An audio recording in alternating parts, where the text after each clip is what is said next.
Hello everyone. मैं CA Sachin Gupta आपका बहुत बहुत स्वागत करता हूं।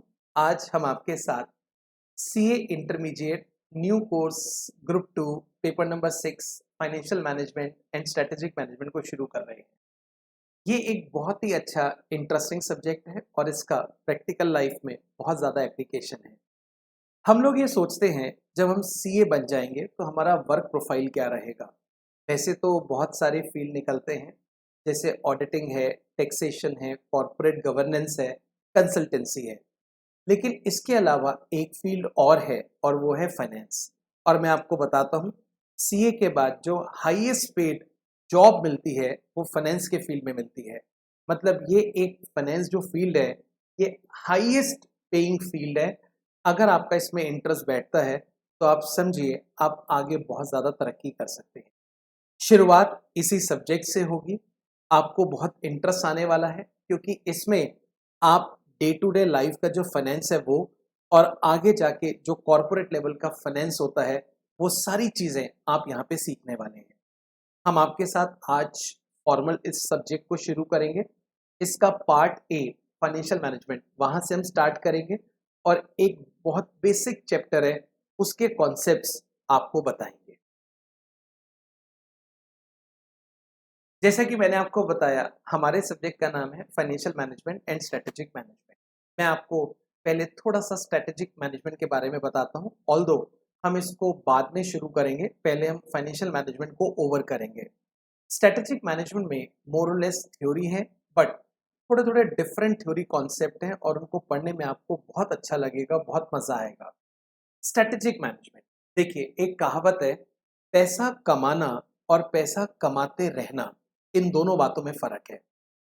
पैसा कमाना, पैसा कोई भी कमा सकता है, लेकिन कमाते रहना, कंटिन्यूअस कमाना इज अ डिफरेंट और a difficult task. Strategic management आपको ये सिखाएगा कि आप कैसे पैसा कमाते रह सकते हैं लॉन्ग रन के अंदर। देखिए, एक दिन में 24 घंटे होते हैं, काम करने के वही गिने चुने 12 से 14 घंटे होते हैं। इन 12 से 14 घंटे में कई लोग बुलंदियों तक पहुंच जाते हैं और कई लोग निचले लेवल पर स्ट्रगल करते रहते हैं। आज आप बड़ी-बड़ी कंपनीज के एग्जाम्पल ले सकते हैं, चाहे रिलायंस हो, टाटा हो, बिरला हो, इन्फोसिस हो। ये कभी ना कभी एक छोटे लेवल से इन्होंने शुरू किया था और आज ये बहुत ऊपर पहुंच गए। ऐसा इन्होंने क्या किया? ये सारा खेल स्ट्रैटेजी का है। ये अपने बिजनेस को स्ट्रैटेजिकली मैनेज करते हैं। स्ट्रैटेजिकली मैनेज करने का मतलब, ये स्ट्रैटेजीज बनाते हैं जिससे ये अपने आप को औरों से डिफरेंशिएट कर सकें, अपने आप को औरों से आगे बढ़ा सकें। वैसे तो इसके कई तरीके हैं, लेकिन दो पॉपुलर स्ट्रैटेजीज हैं जो मोस्ट ऑफ द बिजनेस ने अपनाई। उसमें सबसे पहली स्ट्रैटेजी है प्रोडक्ट डिफरेंशिएशन। अगर आप अपने प्रोडक्ट को कॉम्पिटिटर के प्रोडक्ट से डिफरेंशिएट करेंगे, भले ही आप उस प्रोडक्ट का प्राइस ज़्यादा रखें, डेफिनेटली आप लॉन्ग रन तक बिजनेस में एग्जिस्ट कर सकते हैं। ऐसा काम एप्पल कंपनी ने किया। एप्पल के जो प्रोडक्ट्स हैं, चाहे वो लैपटॉप हो या टैबलेट हो या मोबाइल फ़ोन हो, वो कॉम्पिटिटर के प्रोडक्ट से बिल्कुल अलग है। उनकी टेक्नोलॉजी अलग है और वो बहुत ज़्यादा प्राइस इन प्रोडक्ट के मांगते हैं। ऑल्दो वो आज बहुत ऊपर है, टॉप पर है। इसका मतलब उन्होंने अपने बिजनेस को बहुत स्ट्रेटेजिकली मैनेज किया। इसी तरह से एक दूसरी स्ट्रेटेजी होती है कॉस्ट लीडरशिप। कॉस्ट लीडरशिप का मतलब, आप कुछ ऐसा करें जिससे आपकी कॉस्ट कॉम्पिटिटर की कॉस्ट से कम हो जाए। इससे आप कम सेलिंग प्राइस में बाजार में अपने प्रोडक्ट को उतार सकते हैं। ये काम अमेज़न कंपनी ने किया। उन्होंने अपने प्रोडक्ट की कॉस्ट को कॉम्पिटिटर के प्रोडक्ट से कम रखा और आज आप देख सकते हैं पूरे वर्ल्ड के अंदर अमेज़न अपने प्रोडक्ट्स को बेच रहा है। इसी तरह से आप पतंजलि का एग्जाम्पल ले सकते हैं। पतंजलि कंपनी ने अपने प्रोडक्ट के अंदर डिफरेंशिएशन और साथ में कॉस्ट लीडरशिप दोनों चीज़ें लगाई और वो एफएमसीजी की कंपनीज के अंदर टॉप की जो कंपनीज होती हैं उसके अंदर लिस्ट होती हैं। सो कुल मिला के, अगर आपको अपने बिजनेस को आगे ले जाना है तो आपको अपने बिजनेस को स्ट्रेटेजिकली मैनेज करना होगा। और वो स्ट्रेटेजिकली मैनेज कैसे कर सकते हैं, हम आपको स्ट्रेटेजिक मैनेजमेंट के अंदर सिखाएंगे। हम पहले पार्ट 1 इस सब्जेक्ट का करेंगे जिसका नाम है फाइनेंशियल मैनेजमेंट। एक बात मैं आपको और बोलता हूँ, पैसा कमाना आज के दिन में आसान है, लेकिन उस पैसे को बचा के रखना या उस पैसे को इन्वेस्ट करना या उस पैसे को संभाल के रखना वो मुश्किल काम है। कमा हर कोई सकता है, लेकिन उसको बढ़ा बहुत कम सकते हैं। यही चीज़ हम आपको फाइनेंशियल मैनेजमेंट के अंदर सिखाएंगे। मैं बहुत बेसिक बात करता हूँ। जैसे मान लीजिए किसी के पास 100 रुपए हैं, तो 100 रुपए आना कोई बहुत बड़ी बात नहीं है, लेकिन उस 100 रुपए को 105, 110 बनाना और उसको और आगे बढ़ाना, ये एक डिफिकल्ट टास्क है। आप चाहें तो 100 रुपए को हमेशा अपनी पॉकेट में रख सकते हैं, लेकिन अगर आप चाहें तो उस 100 रुपए को बैंक में इन्वेस्ट कर सकते हैं और आपको 1 साल का 6 से 8% तक का इंटरेस्ट मिल सकता है। और कहीं ना कहीं आप इसको किसी बिजनेस के अंदर भी इन्वेस्ट कर सकते हैं। रिस्क आपको लेना पड़ेगा और वहां पर हो सकता है आपको इंटरेस्ट से ज़्यादा इनकम मिले। ये सारी चीज़ें फाइनेंस से रिलेटेड हैं। फाइनेंशियल मैनेजमेंट में हम यही सीखते हैं, जो पैसा हमने कमाया है उस पैसे को हम कैसे मैनेज कंट्रोल करें, उस पैसे को कैसे संभाल के रखें, उस पैसे को कैसे हम ग्रो करें, ये हम आपको फाइनेंशियल मैनेजमेंट में सिखाएंगे। जब जब हम एफएम पढ़ेंगे, यहाँ पे सारी बातें रुपए पैसे की होंगी और आपको बहुत ज़्यादा इंटरेस्ट इस सब्जेक्ट के अंदर आएगा। फाइनेंशियल मैनेजमेंट के माध्यम से आप जो सीखेंगे, आप अपना पर्सनल फाइनेंस तो संभाल ही लेंगे और अगर आप किसी बड़ी कंपनी में जाते हैं तो आप उनके फाइनेंस को भी संभाल सकते हैं। देखिए, पीछे कुछ एक कंपनीज थी जो आज बिल्कुल खत्म हो चुकी हैं, उनका नामो निशान नहीं है। उसके पीछे एक ही वजह पाई गई कि उन्होंने अपने फंड्स को ठीक से मैनेज नहीं किया, या आप कह सकते हैं वहां पर फाइनेंशियल मिसमैनेजमेंट हुआ। उन कंपनी के प्रोडक्ट्स के अंदर कहीं कोई कमी नहीं थी, रिव्यूज उस कंपनी के बहुत अच्छे थे, लेकिन उन्होंने फंड्स को ठीक से मैनेज नहीं किया और नतीजा क्या हुआ, वो कंपनीज बंद हो गई। जिसमें मैं आपको सबसे पहला नाम किंगफिशर एयरलाइंस का देता हूँ।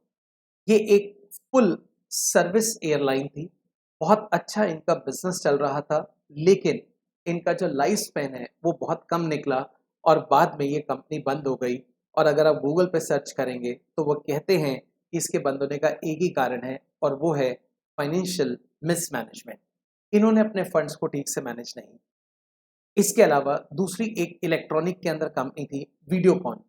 वीडियोकॉन काफ़ी सारे प्रोडक्ट्स बनाया करती थी, जैसे टीवी हो गया, वॉशिंग मशीन हो गई, किचन अप्लाइंसेस हो गए। बट आज वो कंपनी बिल्कुल ख़त्म हो गई है। एलजी और सैमसंग, उन्होंने पूरा मार्केट शेयर एक्वायर कर लिया है। उसका रीज़न है, उन्होंने कमाया, लेकिन अपने उस कमाए हुए पैसे को वो आगे मल्टीप्लाई नहीं कर सके, उस पैसे को ग्रो नहीं कर सके। उनके जो फंड्स हैं वो मिस मैनेज हो गए। इसी तरह से जब रिलायंस का बंटवारा हुआ तो उसमें मुकेश और अनिल अंबानी को दो बराबर बराबर ऑलमोस्ट हिस्से मिले। आज आप देख सकते हैं मुकेश अंबानी किस जगह पर है और अनिल अंबानी बैंकरप्ट घोषित हो चुका है। उसकी जितनी भी कंपनीज थी वो सारी कंपनीज बंद हो चुकी हैं। इसी तरह से एक कंपनी हुआ करती थी, सुभिक्षा। सुभिक्षा कंपनी ग्रोसरी के अंदर, फ्रूट्स वेजिटेबल के अंदर, कुछ डेली यूज मेडिसिन के अंदर काम किया करती थी। बट वो कंपनी आज बंद हो गई है। और अभी रीसेंट एग्जांपल है बिग बाजार का। बिग बाजार का बिजनेस भी बंद हो गया है। ऐसा नहीं है कि इन कंपनीज के जो प्रोडक्ट्स थे वो बेकार थे या लोगों को प्रोडक्ट्स पसंद नहीं थे।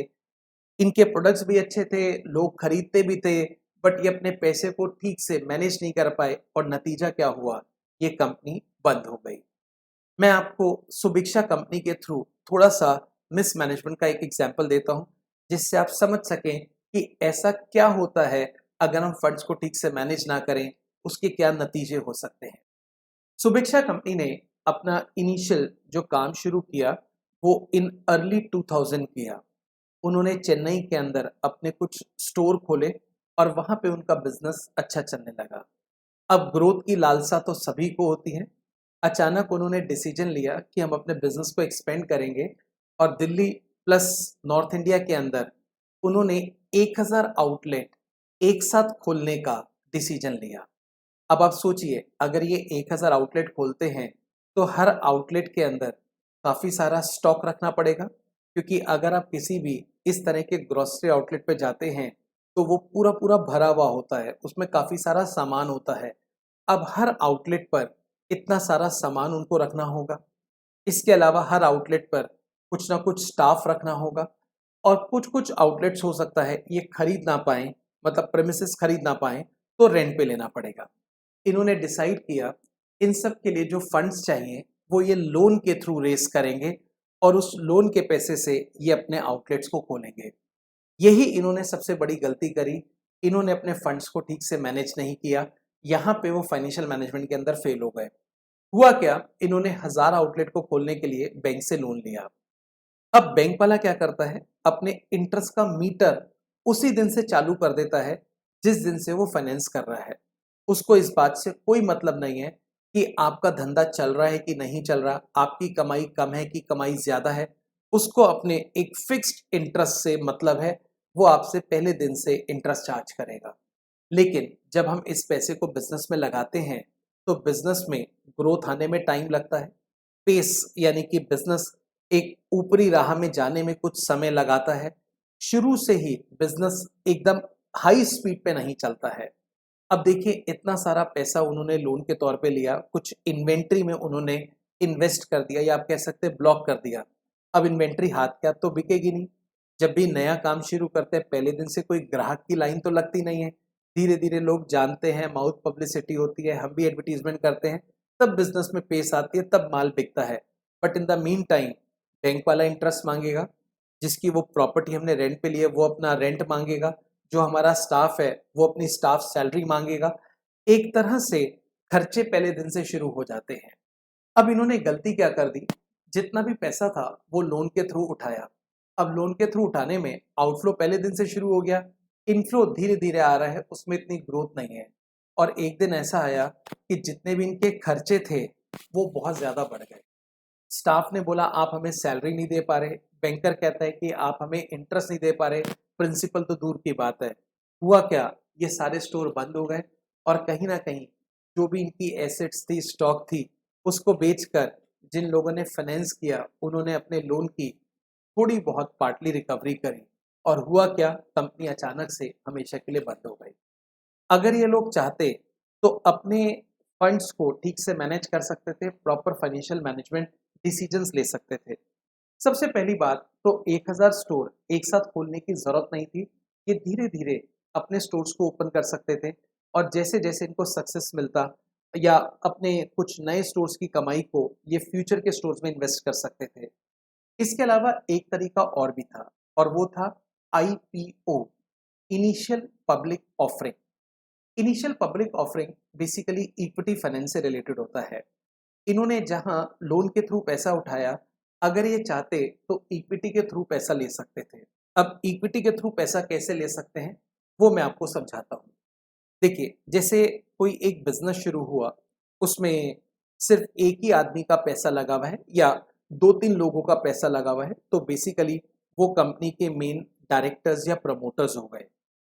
जब कुछ टाइम बिज़नेस चलाते हुए हो जाता है और आप बिज़नेस को एक्सपेंड करना चाहते हैं, उस टाइम आप एक्सपर्ट से अपने बिज़नेस का वैल्यूएशन कराएँ। अब बिज़नेस का जो वैल्यूएशन होता है, वो बिज़नेस की करंट सेल्स, करंट प्रॉफ़िट और जो फ्यूचर में सेल्स, फ्यूचर में प्रॉफ़िट्स और जो बिज़नेस के प्रोस्पेक्ट्स है, उसके बेसिस पर वैल्यूएशन किया जाता है।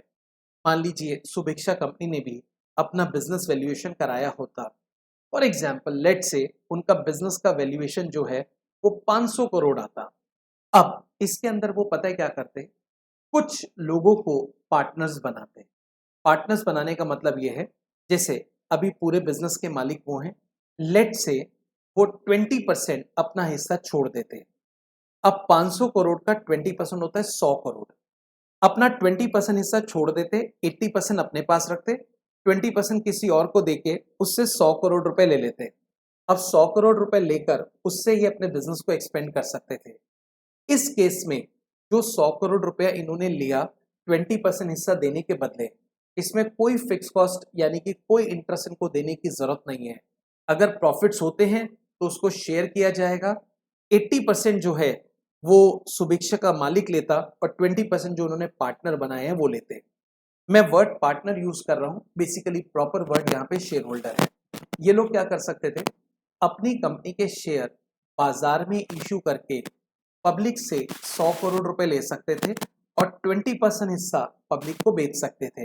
अब इतने सारे लोग हैं, उन सब के पास थोड़े थोड़े सुभिक्षा के शेयर आ जाते और 100 करोड़ रुपए जो इनके पास आया उससे बिजनेस एक्सपेंड कर लेते। आज भी बिजनेस के ओनर यही माने जाएंगे, क्यों? क्योंकि इनके पास मेजॉरिटी शेयर है। मेजॉरिटी शेयर होने के कारण बिजनेस यही चलाएंगे, लेकिन जो कमाई है अब वो 80-20 की रेशो में बढ़ जाएगी। बट मेरे को लगता है कोई फिक्स्ड इंटरेस्ट ऑब्लिगेशन आपके पास नहीं है, उसके बावजूद भी जो आपके पास 80% के माध्यम से आएगा वो बेहद ज्यादा होगा। तो कहने का मतलब ये है, अगर आप ठीक से फाइनेंशियल मैनेजमेंट के डिसीजंस लेते हैं तो कभी भी आप बिजनेस के अंदर फेल नहीं हो सकते। अदरवाइज होगा क्या, आपका बिजनेस बंद भी हो सकता है। इसी तरह से आप देखिए, अंबानी में जब बिजनेस का बंटवारा हुआ तो अनिल अंबानी को एक पोर्टफोलियो मिला, पोर्टफोलियो यानी कि बंच ऑफ बिजनेस। बट उसने क्या किया, अपने बिजनेस को ठीक से नहीं चलाया, वो एक्सपेंशन के अंदर लग गया, नए नए बिजनेस खुलने शुरू कर दिए। फिक्स कॉस्ट और फिक्स इंटरेस्ट इतना ज्यादा हो गया कि एक दिन वो आदमी बैंकरप्ट हो गया। अभी अगर आप बड़े बड़े जो बिजनेस हैं, जैसे अडानी का एग्जाम्पल लें, पिछले 1-2 साल के अंदर जिस पोजीशन पे अडानी था वो काफ़ी नीचे आ गया। इसका एक ही कारण है, हिंडनबर्ग। वो एक रिसर्च एसोसिएट है, उसकी एक रिपोर्ट ऐसी आई जिससे 80% उनका बिजनेस का जो वैल्यूएशन था वो कम हो गया। इसके पीछे वजह क्या है? उन्होंने कहा इनके पास डेब्ट्स की मात्रा बहुत ज़्यादा है। मतलब अडानी ने अपने बिजनेस के अंदर मेजर इक्विटी अपने पास रखी, उसने पब्लिक को पार्टनर नहीं बनाया, मैक्सिमम उसने अपने पास अपनी कंपनी के शेयर्स रखे, जिससे जो भी प्रॉफिट हो वो मैं ही रखूं, पब्लिक को थोड़ा बहुत देना पड़े। और बिजनेस को एक्सपेंड करने के लिए उसने बाजार से बहुत लोन उठा रखे हैं। सिर्फ इसी डर की वजह से जब ये रिपोर्ट आई, उनके बिजनेस की वैल्यू गिरनी शुरू हो गई। जो आदमी रिचेस्ट की लिस्ट में आता था वो काफी नीचे आ गया। रिलायंस इंडस्ट्री जो है, लोन उनके ऊपर भी है, लेकिन उनके ऊपर एक रीजनेबल अमाउंट ऑफ लोन है। उन्होंने बिजनेस में लगाया हुआ पैसा पब्लिक के माध्यम से रेस किया हुआ है। उन्होंने मेजर हिस्सा अपने पास रखा, रेस्ट पब्लिक को एज अ पार्टनरशिप के तौर पे दे दिया और वहां से जो पैसा आया वो बिजनेस की ग्रोथ में लगाया। ये सारी चीजें वही समझ सकता है जिसको फाइनेंशियल मैनेजमेंट की बहुत बेहतरीन नॉलेज है। हम आपको यहाँ पे भरपूर नॉलेज देंगे फाइनेंशियल मैनेजमेंट। हम आज आपके साथ अपना एक टॉपिक शुरू करेंगे जिसका नाम रहेगा लीवरेज। लेकिन शुरू करने से पहले मैं आपको कुछ एक चीज़ें बताता हूँ। हम जो यहाँ पे आपके साथ क्लासेस कंडक्ट करेंगे, मोस्टली इन क्लासेस की जो ड्यूरेशन होगी वो 2 आवर्स की होगी। अब जैसा कि आप जानते हैं, इसमें 30 मार्क्स के एमसीक्यू हैं, रेस्ट 70 मार्क्स का जो है वो थियोरेटिकल और प्रैक्टिकल पेपर है। आप एमसीक्यू की बिल्कुल भी चिंता ना करें, हम आपको एमसीक्यू 2 तरीके से कराएंगे। वो कैसे? हम आपको यहाँ से पहले तो 2 बुक्स प्रोवाइड कराएंगे, एक फाइनेंशियल मैनेजमेंट और दूसरी स्ट्रेटेजिक मैनेजमेंट। फाइनेंशियल मैनेजमेंट की बुक जो होगी उसमें जितने भी चैप्टर्स हैं उसमें 4 पार्ट्स आपको नजर आएंगे। पहला पार्ट जो होगा, हर चैप्टर के अंदर वो थ्योरी होगी उस टॉपिक की। ऑल्दो हम सारी थ्योरी क्लास में लिखेंगे और आपको समझाएंगे, बट आप चाहें तो एक थ्योरी का व्यू वहां से भी ले सकते हैं। दूसरा जो यूनिट होगा हर चैप्टर का, उसमें सारे प्रैक्टिकल क्वेश्चंस होंगे, जिसमें स्टडी मटेरियल के सारे क्वेश्चंस कवर्ड होंगे। साथ में आप देखते हैं बाजार में कुछ ऑथर्स की बुक भी मिलती हैं, उनमें जो भी बेहतरीन क्वेश्चन है वो हमने यूनिट 2 के अंदर डाल दिए। यूनिट 3 के अंदर हमने एक्सक्लूसिव जितने भी पास्ट ईयर के क्वेश्चन पेपर हैं, जो इंस्टीट्यूट के आरटीपीज होते हैं, उनके क्वेश्चंस को डाला है। और लास्ट पार्ट में हमने आपको एमसीक्यूज प्रोवाइड कराए हैं। ये फाइनेंशियल मैनेजमेंट की बुक का मेन कॉन्सेप्ट है। इसी प्रकार से आपको स्ट्रेटेजिक मैनेजमेंट की बुक मिलेगी। हम आपको एक एक्सक्लूसिव एमसीक्यू की बुक और भी देंगे।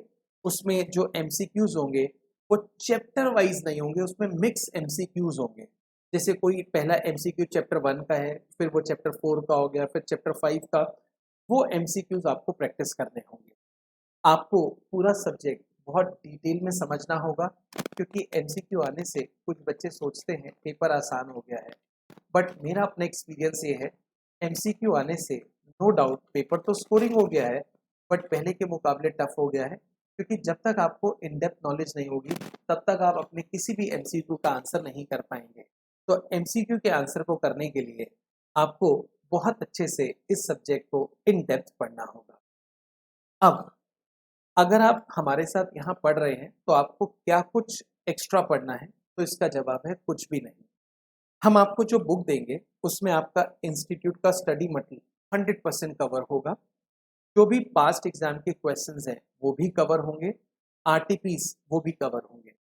बट ऐसा हो सकता है आप क्लासेस हमसे अभी ले रहे हैं और आपका अटेम्प्ट 6 महीने 8 महीने बाद है, इस दौरान कोई नए एग्जाम हो रहे हैं, नए आरटीपीस आ रहे हैं, वो कैसे हो पाएंगे?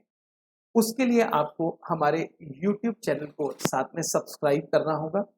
उसके अंदर हम आपको जो भी नया कंटेंट आएगा उसके फ्री वीडियोस प्रोवाइड कराएंगे और वो वीडियोस हमेशा आपके पास अवेलेबल रहेंगे।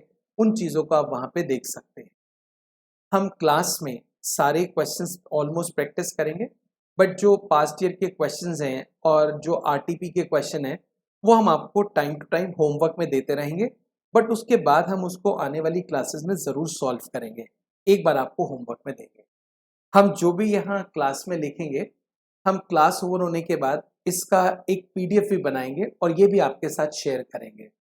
ये बात सुनते ही कुछ बच्चे सोचते हैं, अब तो सर क्लास में लिखेंगे, हम कॉपी नहीं करेंगे, हम सिर्फ समझेंगे।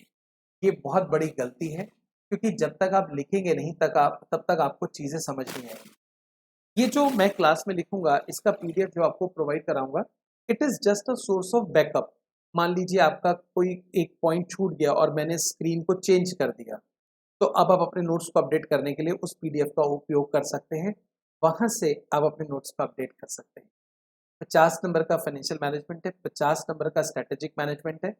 जो टाइम का रेशो रहेगा, हम 60% टाइम अपने पूरे टाइम का एफएम पे लगाएंगे और 40% टाइम स्ट्रेटेजिक मैनेजमेंट पे लगाएंगे। हम आपको क्लास में चाहे थ्योरी हो, प्रैक्टिकल हो, सब चीज़ें कवर कराएंगे। आपको सेल्फ में कुछ एक्स्ट्रा नहीं पढ़ना है, बस इन्हीं चीज़ों को बार बार रिवाइज करना है। मेरा आपसे रिक्वेस्ट है, जो भी काम हम करें आप क्लास ख़त्म होने के बाद उसको अच्छे से रिवाइज करें, तभी आप दूसरी क्लास को शुरू करें।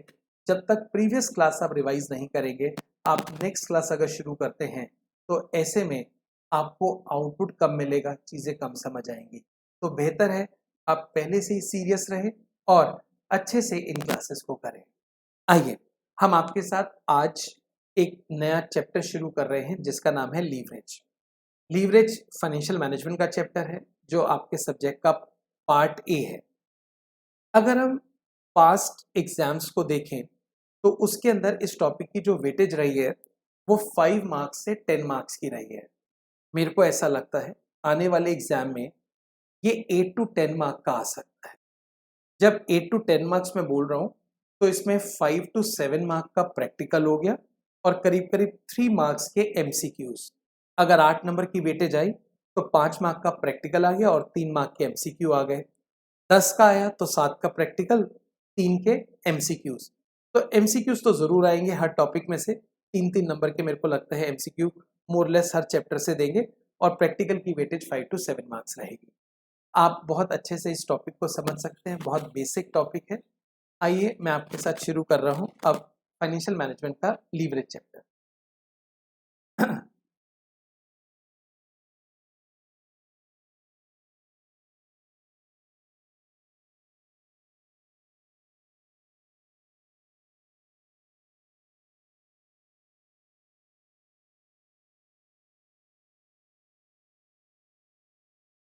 फाइनेंशियल मैनेजमेंट चैप्टर का नाम मैं लिख देता हूं, लीवरेज।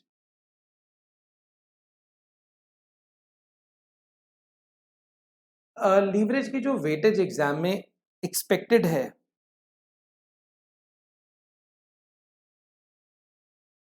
वो 8 टू 10 मार्क्स है। अब इस टॉपिक में से क्या क्या आ सकता है?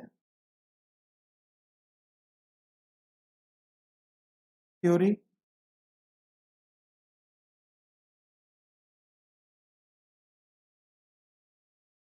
प्रैक्टिकल, एमसी, तीनों चीजें पॉसिबल हैं। अब इस चैप्टर से जब क्वेश्चन आता है तो वो क्वेश्चन किस तरह का होता है, कोई फॉर्मेट है, फॉर्मूला है, क्या है? तो इसमें जो भी क्वेश्चंस आते हैं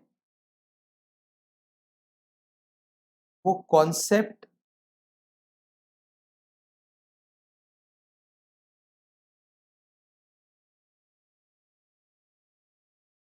पब्लिक फॉर्मूला बेस्ड होते हैं।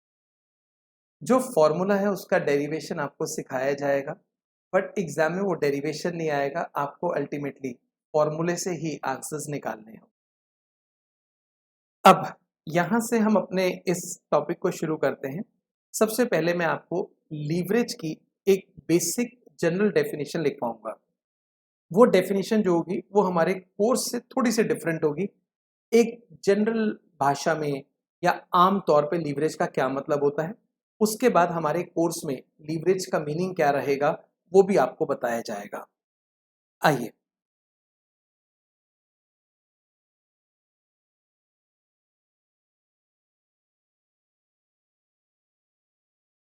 General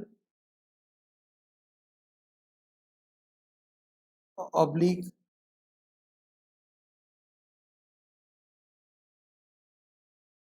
basic definition of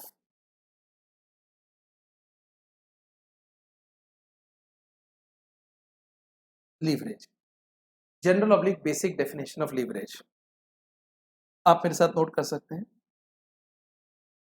leverage is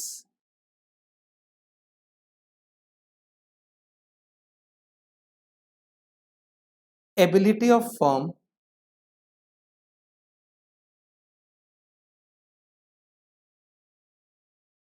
of paying fixed return for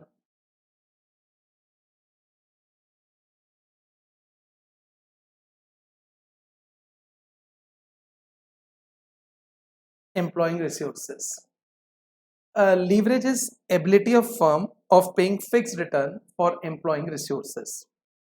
इस डेफिनेशन में कुछ टर्म्स यूज हुई हैं, उसको हम समझते हैं। जैसे यहां पर हमने लिखा फर्म।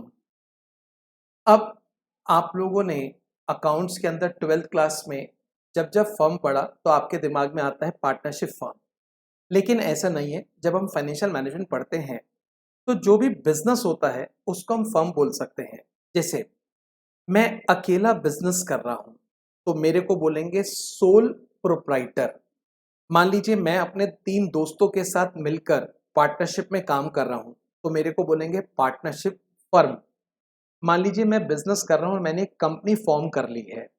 कंपनी फॉर्म करने का फायदा ये रहता है, इसमें जो लाइबिलिटी होती है वो कंपनी की एसेट्स तक ही लिमिटेड रहती हैं। यानी कि अगर मान लो कल को कंपनी लॉस में चली जाती है तो मेरी जो पर्सनल एसेट्स हैं उनको यूज नहीं किया जा सकता कंपनी की लायबिलिटीज को पे ऑफ करने के लिए। साथ में कंपनी शेयर भी इशू कर सकती है। तो अगर मैंने कंपनी फॉर्म कर ली तो मेरे को कंपनी बोलते हैं। अगर मैं किसी भी मोड में बिजनेस करूं, चाहे सोल प्रोप्राइटरशिप के अंदर करूं, चाहे पार्टनरशिप फर्म के अंदर करूं, चाहे कंपनी, मेरे बिजनेस को जो नाम देंगे वो फर्म बुलाएंगे। तो एक तरह से फर्म का मतलब सिर्फ पार्टनरशिप फर्म नहीं होता, बल्कि जो भी आदमी बिजनेस करता है उसके बिजनेस स्ट्रक्चर को फर्म बोलते हैं। Leverage is ability of firm of paying fixed return. देखिए, जैसे कोई दुकान वाला है, मान लीजिए वो हमें सामान बेचता है, तो ये जो ट्रांजैक्शन है इसमें 2 लोग इन्वॉल्व हुए, एक दुकान वाला और दूसरा मैं। जब दुकान वाला सामान बेचता है तो ये उसकी सेल्स है, लेकिन मेरी तो परचेज है, मैंने तो खरीदा है। इसी तरह से जब हम बैंक के पास जाते हैं और बैंक वाले को बोलते हैं हमें लोन चाहिए, तो बैंक वाला हमें लोन दे देता है। अब उस लोन के ऊपर हमें बैंक को देना पड़ता है इंटरेस्ट। ये इंटरेस्ट मेरा तो एक्सपेंस है क्योंकि मेरी पॉकेट से जा रहा है, लेकिन बैंक को तो बैठे बिठाए इंटरेस्ट आ रहा है। बैंक के लिए इनकम है, यानी कि रिटर्न। अब मान लीजिए मेरा बिजनेस थोड़ा कम चल रहा है, क्या बैंक इंटरेस्ट कम कर लेगा? नहीं। या मेरा बिजनेस अच्छा चल रहा है, क्या बैंक ये कह देगा इंटरेस्ट बढ़ाओ? नहीं। उसका इंटरेस्ट लोन के ऊपर रहता है। परसेंटेज पहले से तय हो जाती है, एक तरह से इंटरेस्ट का अमाउंट फिक्स्ड रहता है। तो मेरे लिए इंटरेस्ट एक फिक्स्ड एक्सपेंस हो गया और बैंक के लिए एक तरह से फिक्स्ड इनकम हो गई। तो अब देखिए, पेइंग फिक्स्ड रिटर्न, जब भी हम बात करते हैं पेइंग फिक्स्ड रिटर्न, तो इसका मतलब होता है पेइंग इंटरेस्ट। पेइंग इंटरेस्ट किस चीज का interest? For employing resources. Employing resources का क्या मतलब होता है? जब भी हम कोई नया काम शुरू करते हैं कमाने के लिए, अपने आप को बिजी रखने के लिए, कुछ पैसे कमाने के लिए, तो इसको बोलते हैं एम्प्लॉइंग रिसोर्सेस। अब मान लीजिए मैंने बैंक से लोन लिया ये बोलते हुए कि मेरे को बिजनेस करना है, तो इसको बोला जाएगा एम्प्लॉय कर लिया मैंने एक रिसोर्स, मैंने कमाने का जरिया खोज लिया। बिजनेस जो है वो मेरे कमाने का जरिया है। अब एक बार फिर से पढ़ के देखें, leverage is ability of firm of paying fix return for employing resources. मैं आपको एक बारी इसका मीनिंग समझाता हूं। देखिए, जैसे एक आदमी है, लेट से मिस्टर ए, उसने एक बिजनेस स्टार्ट किया। अब इसको स्टार्ट करने के लिए इसने बैंक से लोन लिया। अब उस लोन के पैसे से इसने बिजनेस शुरू कर लिया। अगर वो इस बिजनेस से इतना कमा लेता है कि समय से बैंक को फिक्स रिटर्न दे दे, यानी कि इंटरेस्ट दे दे, तो इस बिजनेस को बोला जाएगा लीवर्ड बिजनेस। और मान लीजिए कमाई इतनी नहीं है, इंटरेस्ट नहीं दे पा रहा, इंटरेस्ट देने में दिक्कत हो रही है, तो इस बिजनेस को बोला जाएगा अनलीवर्ड। ये एक जनरल डेफिनेशन है। कोई भी बिजनेस अगर खर्चे वर्चे पूरे कर लेता है तो आप कह सकते हैं बिजनेस लीवर्ड है, और खर्चे वगैरह पूरे नहीं कर सकता तो उस बिजनेस को बोलते हैं अनलीवर्ड। तो ये एक बेसिक डेफिनेशन है। जब हम अपने कोर्स के अंदर इस टॉपिक को शुरू करेंगे तो वहां पे स्लाइटली डेफिनेशन चेंज हो जाएगी। बट आम भाषा में अगर आप चार लोगों के बीच में बैठे हैं और कुछ फाइनेंस से रिलेटेड मान लीजिए लोग नहीं भी हैं और लीवरेज की चर्चा चल रही है, तो लीवरेज का मतलब होता है हमने जो बैंक से लोन लिया है एक रिसोर्स को एम्प्लॉय करने के लिए, बिजनेस शुरू करने के लिए, अगर हम वहां से इतना कमा लेते हैं कि हम बैंक को इंटरेस्ट पे कर सके समय से, तो हमारे बिजनेस को लीवर्ड बोला जाएगा, और नहीं पे कर सके तो हमारे बिजनेस को अनलीवर्ड के नाम से बुलाएंगे। So leverage is ability of firm of paying fixed return for employing resources.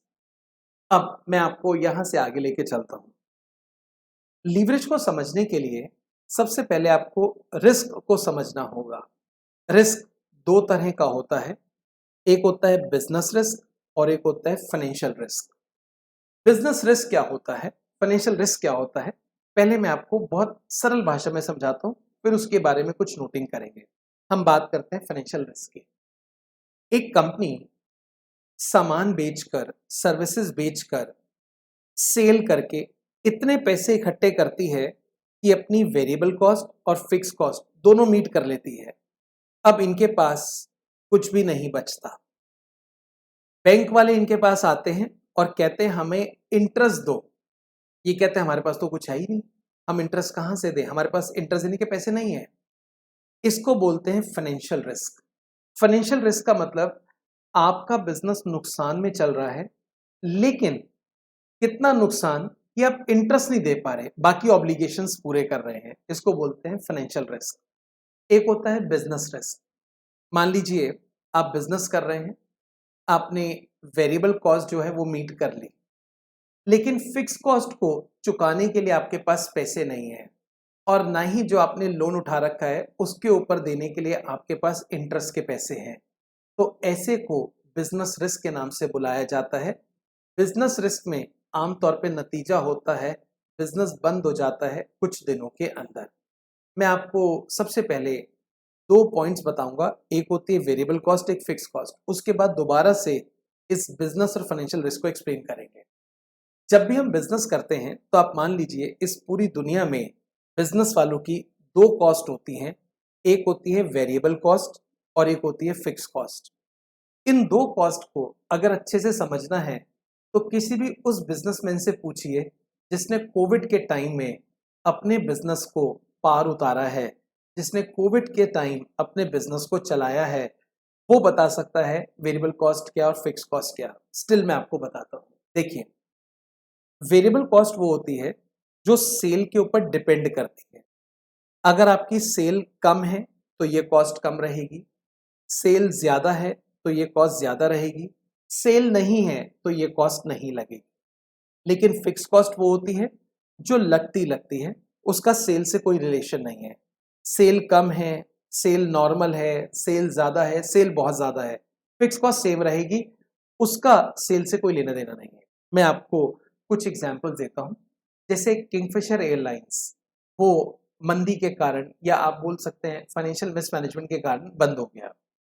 अब उसमें फिक्स कॉस्ट क्या होगी? आप देखिए, जो उन्होंने एयरक्राफ्ट रेंट पे ले रखे हैं, उसका जो रेंट है वो फिक्स कॉस्ट है।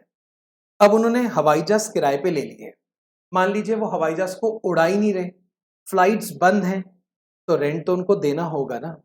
या मान लीजिए वो एक दिन में दो दो तीन तीन चार चार बार फ्लाइट्स को उड़ा रहे हैं, जैसे दिल्ली से मुंबई, मुंबई से चेन्नई, चेन्नई से कोलकाता, तब भी रेंट तो उनको उतना ही देना है। अब एयर होस्टेस की जो सैलरी होती है, वो मंथली सैलरी पे करते हैं, ये भी एक तरह की फिक्स कॉस्ट है। मान लीजिए आप फ्लाइट आज नहीं उड़ा रहे हैं, एयर होस्टेस को सैलरी फिर भी मिलेगी, उसकी सैलरी कटेगी नहीं। आप उसको 2 शिफ्ट में काम करवा रहे हैं, मान लीजिए 2 फ्लाइट के अंदर काम करा रहे हैं, तब भी मंथली सैलरी जो है आपको वही देनी है। तो उसका फ्लाइट उड़ने से कोई रिलेशन नहीं है, टिकट बिकने से कोई रिलेशन नहीं है। इसी तरह डेप्रिसिएशन हो गया या ऑफिस बिल्डिंग का रेंट हो गया, ये सारी की सारी फिक्स कॉस्ट है। वेरिएबल कॉस्ट क्या होता है? फ्यूल। जो एविएशन फ्यूल होता है, वो एक तरह का खर्चा है, एयरलाइंस कंपनी को देना पड़ता है, वो वेरिएबल कॉस्ट है। अगर हवाई जहाज उड़ेगा नहीं तो फ्यूल क्यों डलवाएंगे, ये कॉस्ट लगेगी नहीं। अगर हवाई जहाज मान लीजिए दिल्ली से मुंबई गया, मुंबई से चेन्नई, चेन्नई से कोलकाता गया, तो यहाँ पे फ्यूल कॉस्ट ज़्यादा आ जाएगी क्योंकि वो डिस्टेंस ज़्यादा ट्रेवल कर रहा है। तो कुछ कॉस्ट ऐसी होती है जो सेल पे डिपेंड करती है और कुछ कॉस्ट ऐसी होती है जो सेम रहती हैं। वेरिएबल कॉस्ट कम ज़्यादा होती है, फिक्स कॉस्ट सेम रहती है।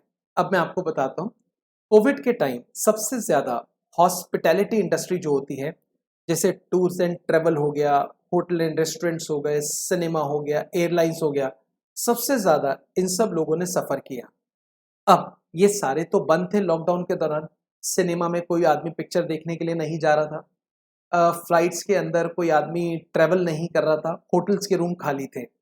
लेकिन इन सब की कुछ ना कुछ फिक्स कॉस्ट तो थी। जैसे जितने भी लोग यहाँ काम कर रहे हैं, उनकी सैलरी हो गई, जो इनके पास एसेट्स है उनका डेप्रिसिएशन हो गया, या इन्होंने प्रेमिसेस कोई रेंट पे ले रखा है तो वो रेंट हो गया। अब सिनेमा है, जैसे चाहे आप पीवीआर का एग्जाम्पल ले लें, मूवी मैक्स का एग्जाम्पल ले लें, वहाँ लोग नहीं आ रहे हैं, थिएटर के अंदर पिक्चर नहीं चल रही है, बट स्टिल फिक्स कॉस्ट तो उनकी लग रही है, जो उनका स्टाफ है उसकी सैलरी हो गई। इसके अलावा डेप्रिसिएशन प्रोजेक्टर का, इक्विपमेंट का, फर्नीचर का, वो सब तो लग ही रहा है, रेंट वो सब लग रहा है। तो ये फिक्स कॉस्ट है जिसका बिजनेस से कोई रिलेशन नहीं होता, वो कॉस्ट हमेशा लगती है। लेकिन वेरिएबल कॉस्ट तभी लगती है जब बिजनेस चलता है, अदरवाइज वो कॉस्ट कम हो जाती है। अब देखिए, मैं आपको यहाँ से पढ़ा रहा हूँ, मैंने अपना ये स्टूडियो मान लीजिए आप रेंट पे ले रखा है, तो इसका जो रेंट है ये फिक्स कॉस्ट है। मेरे सामने एक कैमरामैन खड़ा हुआ है, इसकी जो सैलरी है वो भी फिक्स कॉस्ट है। लेकिन जो बुक्स मैं आपको भेजूंगा वो मेरी वेरिएबल कॉस्ट है, क्योंकि अगर ज़्यादा स्टूडेंट्स को मैंने फीस ली है तो मेरे को ज़्यादा बुक्स देनी पड़ेंगी, मैंने कम स्टूडेंट से फीस ली तो मेरे को कम देनी पड़ेगी। लेकिन रेंट, मेरे कैमरामैन की सैलरी, उसका नंबर ऑफ स्टूडेंट से कोई मतलब नहीं है, उनको तो जो सैलरी बनती है वो ही देनी पड़ेगी। तो दो तरह की फिक्स कॉस्ट हो गई, एक वेरिएबल, एक फिक्स्ड।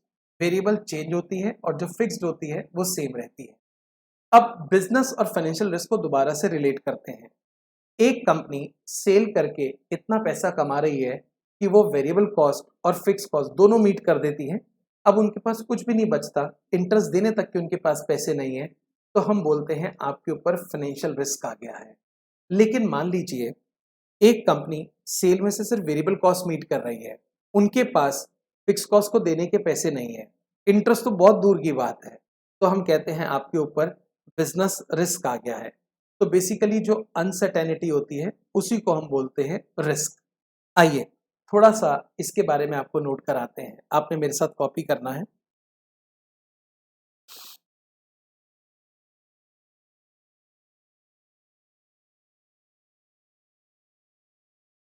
देखिए,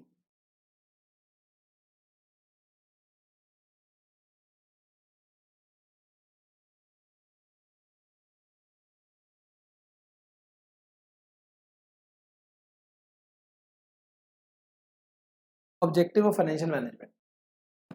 फाइनेंशियल मैनेजमेंट हमारा सब्जेक्ट है। हम इसको क्यों पढ़ते हैं, या किसी भी कंपनी के अंदर जो हमारे फंड्स होते हैं हम उनको ठीक से मैनेज करते हैं, बट इसके पीछे हमारा ऑब्जेक्टिव, उद्देश्य, पर्पस क्या होता है। फाइनेंशियल मैनेजमेंट का जो सबसे इम्पोर्टेंट ऑब्जेक्टिव होता है, पर्पस होता है, उद्देश्य होता है, वो होता है वेल्थ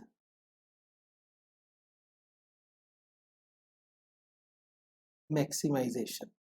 अब वेल्थ मैक्सिमाइजेशन क्या होती है? जैसे कंपनी है, उसमें जो आदमी कंपनी चला रहा है उस पे सबसे ज़्यादा शेयर होते हैं। बाकी के जो शेयर्स हैं वो पब्लिक के पास होते हैं। हमारा एक ही ऑब्जेक्टिव है, कंपनी के फंड्स इस तरह से मैनेज करें जो शेयर होल्डर्स हैं उनको फ़ायदा मिले, उनकी शेयर होल्डिंग की वैल्यू बढ़े, वेल्थ मैक्सिमाइज हो। मैं अभी 2-3 दिन पहले ही एक रील देख रहा था। उसके अंदर एक आदमी ने एमआरएफ कंपनी के करीब 2000 शेयर्स ईयर 90 में खरीदे। उस समय उसकी बहुत नेग्लिजिबल वैल्यू थी, और अभी उस शेयर की वैल्यू 1 लाख रुपए से भी ज्यादा है। अब आप देखिए जरा, 2000 शेयर हैं, करोड़ों रुपए में उसकी संपत्ति हो गई। एक तरह से उसकी वेल्थ में काफी बड़ा इजाफा हो गया। तो हर कंपनी का यही ऑब्जेक्टिव होता है कि वो अपने शेयर होल्डर की वेल्थ को मैक्सिमाइज करे। वेल्थ का मतलब एक तरह से मार्केट वैल्यू, मींस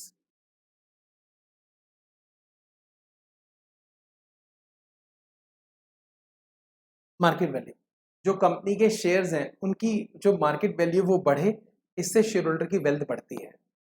अब जो शेयर की मार्केट वैल्यू होती है या बिजनेस की जो मार्केट वैल्यू होती है वो किस चीज़ पे डिपेंड करती है?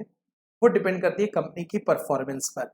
अगर कंपनी की परफॉर्मेंस अच्छी है, कंपनी अपने फंड्स को ठीक से मैनेज कर रही है, तो ऑब्वियसली मार्केट वैल्यू बढ़ती है। Obviously company wealth maximisation achieve करती है, और कंपनी फाइनेंशियल मैनेजमेंट के ऑब्जेक्टिव को भी पूरा कर लेती है। तो ऑब्जेक्टिव है वेल्थ मैक्सिमाइजेशन, हमें वेल्थ को मैक्सिमाइज करना है। मैं प्रॉफिट नहीं बोल रहा, मैं कह रहा हूं वेल्थ। वेल्थ का मतलब होता है जो शेयर होल्डर्स के पास कंपनी के शेयर्स हैं उसकी वैल्यू बढ़ाना, मार्केट वैल्यू बढ़ाना। और मार्केट वैल्यू किस चीज पे डिपेंड करती है?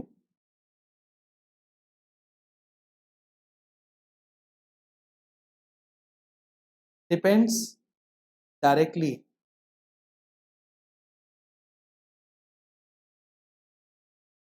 अपॉन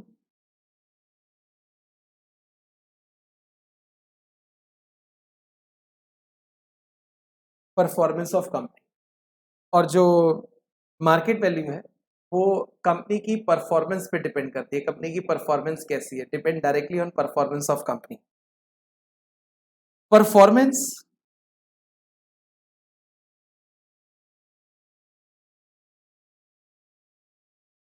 डिपेंड्स अपॉन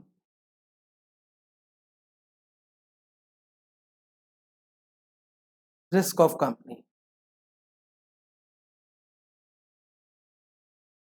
और रिस्क दो तरह का होता है, बिजनेस रिस्क और फाइनेंशियल रिस्क। मैं अभी तक जो आपको लिखवाया फिर से समझाता हूँ। ऑब्जेक्टिव ऑफ फाइनेंशियल मैनेजमेंट, ये एक थ्योरी कॉन्सेप्ट है जो अब आपको आगे जाके फिर से पढ़ाएंगे। फाइनेंशियल मैनेजमेंट का एक ही ऑब्जेक्टिव होता है, और वो होता है वेल्थ मैक्सिमाइजेशन। वेल्थ मैक्सिमाइजेशन का मतलब होता है कंपनी के जो शेयर होल्डर्स हैं उनकी वेल्थ में इजाफा करना, उनकी वेल्थ को बढ़ाना। इसका मतलब उनके शेयर्स की मार्केट वैल्यू को बढ़ाना। और ये जो मार्केट वैल्यू है ये डिपेंड करती है कंपनी की परफॉर्मेंस पे, कंपनी कैसा परफॉर्म कर रही है। और परफॉर्मेंस डिपेंड करता है रिस्क के ऊपर, कंपनी ने रिस्क कितना ले रखा है। अगर ज़्यादा रिस्क ले रखा है तो ये एक वैसे तो रिस्की सिचुएशन है, बट नो डाउट रिस्क है तो रिटर्न भी ज़्यादा ही होगी। तो परफॉर्मेंस डिपेंड करती है रिस्क पे, और रिस्क दो तरह का होता है, एक बिजनेस एक फाइनेंशियल। बिजनेस रिस्क क्या होता है आप समझिएगा। Business risk, when company is not able to meet its fixed cost as well as interest cost. When company is not able to meet its fixed cost as well as interest cost. Financial risk. When company can pay variable cost and fixed cost, but not able to meet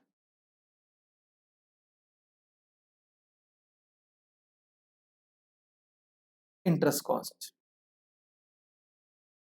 but not able to meet interest cost. अब देखिए एक बारी business risk की बात करते हैं। Business risk का मतलब कंपनी फिक्स कॉस्ट नहीं दे पा रही। अब जितनी भी फिक्स कॉस्ट होती हैं वो बेसिकली ऑपरेशनल कॉस्ट होती हैं। ऑपरेशनल कॉस्ट मतलब बिजनेस को चलाने की कॉस्ट। अब देखिए किंगफिशर एयरलाइंस, अब एयरलाइंस तो तभी चलेगी ना जब उसके अंदर एयर हॉस्टेस होगी। तो एक तरह से एयर हॉस्टेस की जो सैलरी है वो ऑपरेशनल कॉस्ट है। तो अगर किसी के ऊपर बिजनेस रिस्क आ जाता है ना, तो हम कहते हैं इसके जो ऑपरेशंस हैं उसमें रिस्क आ गया है, ऑपरेशंस के अंदर रिस्क आ गया है। अगर आप फिक्स कॉस्ट मीट नहीं करेंगे तो आप अपने बिजनेस के ऑपरेशंस को कैसे कंटिन्यू कर पाएंगे। इसका मतलब बिजनेस रिस्क को आप बोल सकते हैं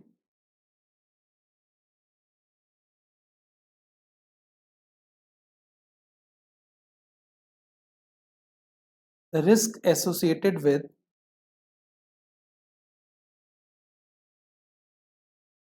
firms operation. Risk associated with firms operation. आप इसको ये भी बोल सकते हैं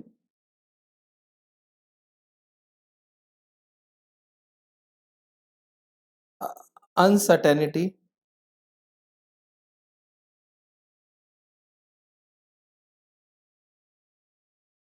अबाउट फ्यूचर इनकम। मैं समझाता हूं, जैसे कोविड में लॉकडाउन लगा। अब कोई एयरलाइंस कंपनी है, वो ये कहती है बड़ा अनसर्टेन हो गया, पता नहीं हम टेक ऑफ कब करेंगे, पता नहीं फ्लाइट कब उड़ाएंगे हम लोग, हमारा रेवेन्यू सेल्स कितना आएगा, ये बहुत अनसर्टेन हो गया हमारे लिए। अब वेरिएबल कॉस्ट तो लगेगी नहीं क्योंकि फ्लाइट तो चल नहीं रही, लेकिन फिक्स कॉस्ट तो चालू रहेगी। अब कहते हैं अगर इसी प्रकार से चालू रही फिक्स कॉस्ट तो हम देंगे कहां से, वो कहां से मीट करेंगे, रेवेन्यू तो हमको आ ही नहीं रहा। तो एक तरह से अनसर्टेनिटी हो गई कंपनी के ऑपरेशंस के ऊपर, इसी को बोलते हैं बिजनेस रिस्क। तो एक बार फिर से पढ़ के देखते हैं। When company is not able to meet its fix cost as well as interest cost, जब फिक्स कॉस्ट और इंटरेस्ट ना मीट कर पाए तो उसको बिजनेस रिस्क बोलते हैं। Risk associated with firms operation, अगर कंपनी के ऑपरेशंस, कंपनी का काम खटाई में पड़ जाए, पक्का नहीं है कि कंपनी का काम कब शुरू होगा, इसको बिजनेस रिस्क बोलते हैं। अनसर्टेनिटी अबाउट फ्यूचर इनकम, मालूम नहीं कब लॉकडाउन खुलेगा, कब फ्लाइट उड़ेगी, कब इनकम आएगी, तो एक तरह से अनसर्टेनिटी है, इस अनसर्टेनिटी को हम बोलते हैं बिजनेस रिस्क। अब एक होता है फाइनेंशियल रिस्क। फाइनेंशियल रिस्क क्या होता है, कंपनी ने मान लीजिए डिबेंचर के थ्रू, डेब्ट्स के थ्रू, लोन के थ्रू पैसा उठा लिया। अब इससे होगा क्या, एक इंटरेस्ट का बर्डन उनके ऊपर आ जाएगा। ये इंटरेस्ट का जो बर्डन है इसी को बोलते हैं फाइनेंशियल रिस्क। आइए इसको एक बार और नोट कर देते हैं।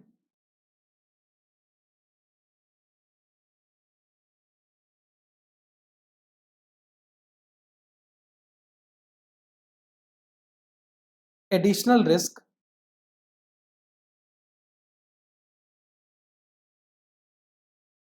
Placed on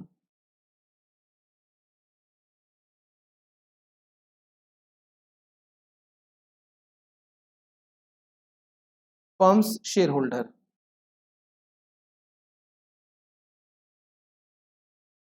Because of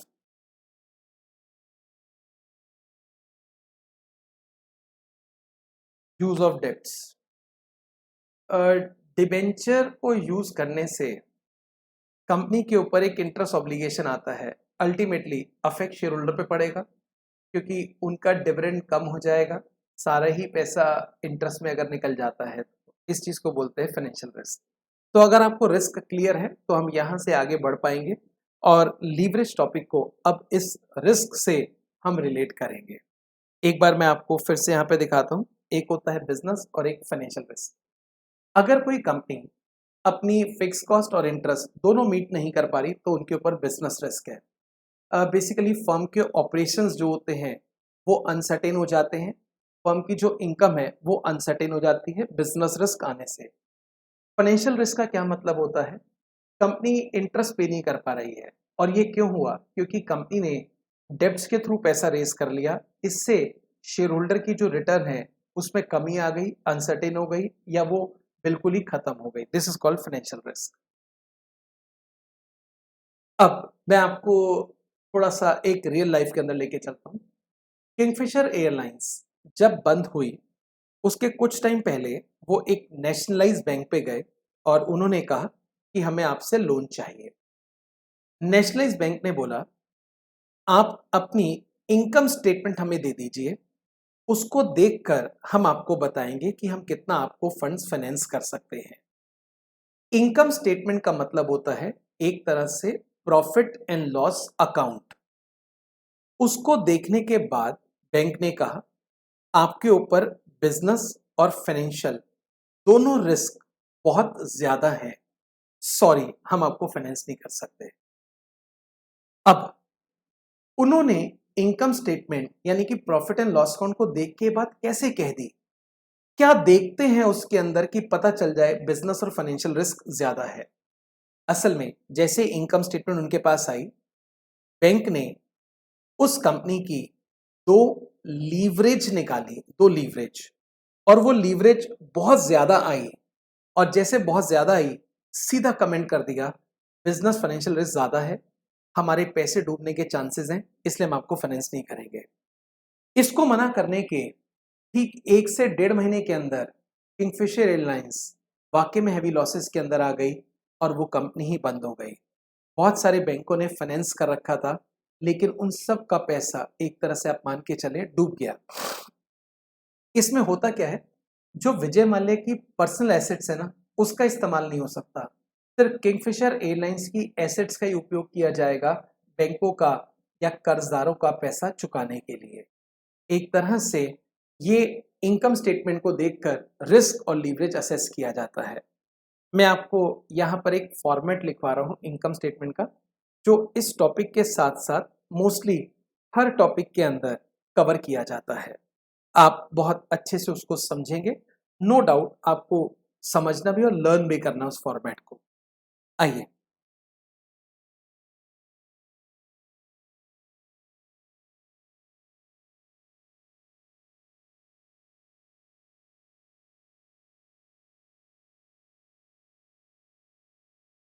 income statement.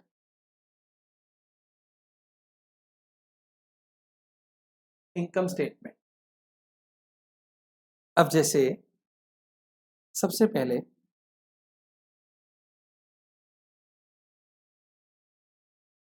इसमें हम लेते हैं सेल्स।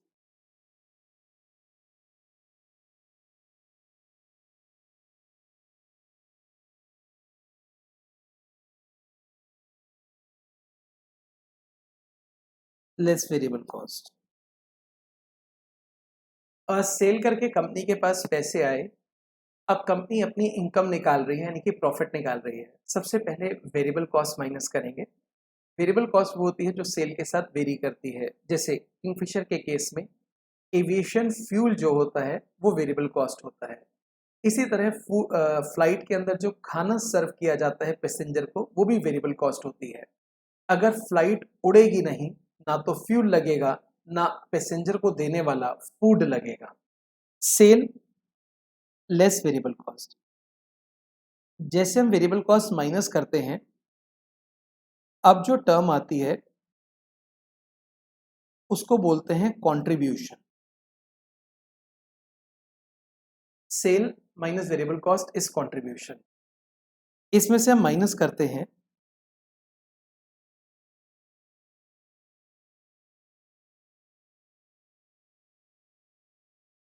Fix cost. कुछ ऐसी कॉस्ट होती है जो सेम रहती है, आपका बिजनेस चले ना चले, ज्यादा चले कम चले, ये कॉस्ट सेम रहती है, fix cost.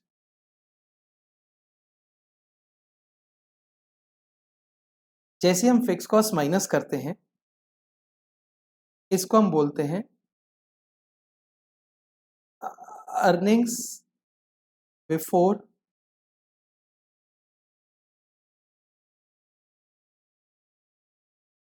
Interest and taxes. इसको अगर आप एग्जाम में ईबीआईटी के नाम से लिखेंगे तो भी चलेगा, ये एक एक्सेप्टेड शॉर्ट फॉर्म है ईबीआईटी। इसमें से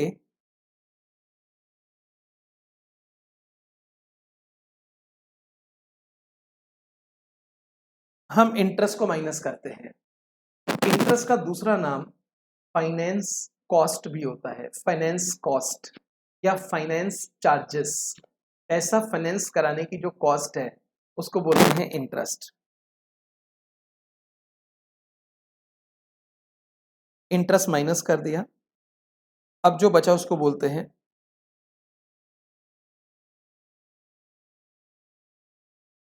अर्निंग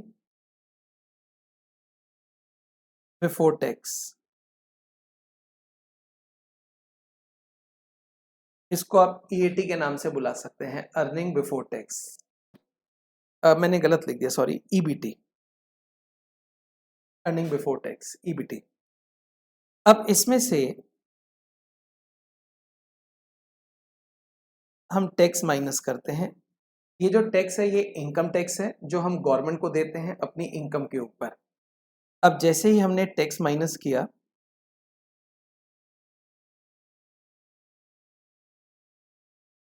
अब जो बचा उसको बोलते हैं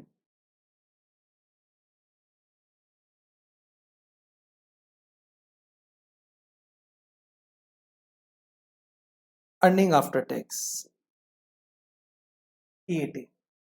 इसमें से हम प्रेफरेंस डिविडेंड माइनस करते हैं।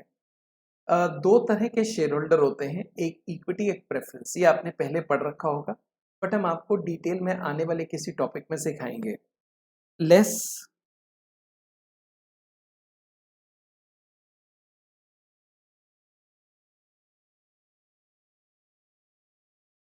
Preference dividend. अब जैसे ही हम प्रेफरेंस डिविडेंड माइनस करते हैं,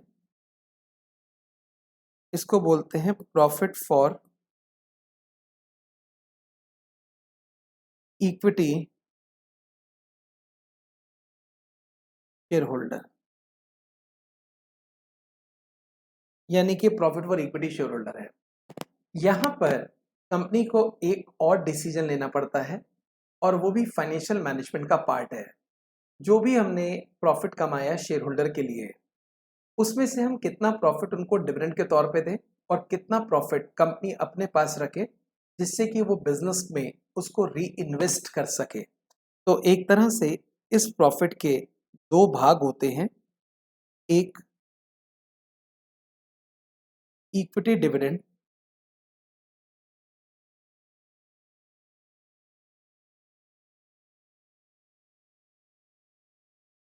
और दूसरा रिटेन अर्निंग। रिटेन्ड लिख सकते हैं, रिटेन्ड अर्निंग्स,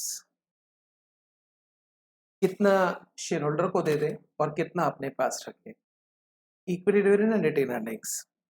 नेक्स्ट होता है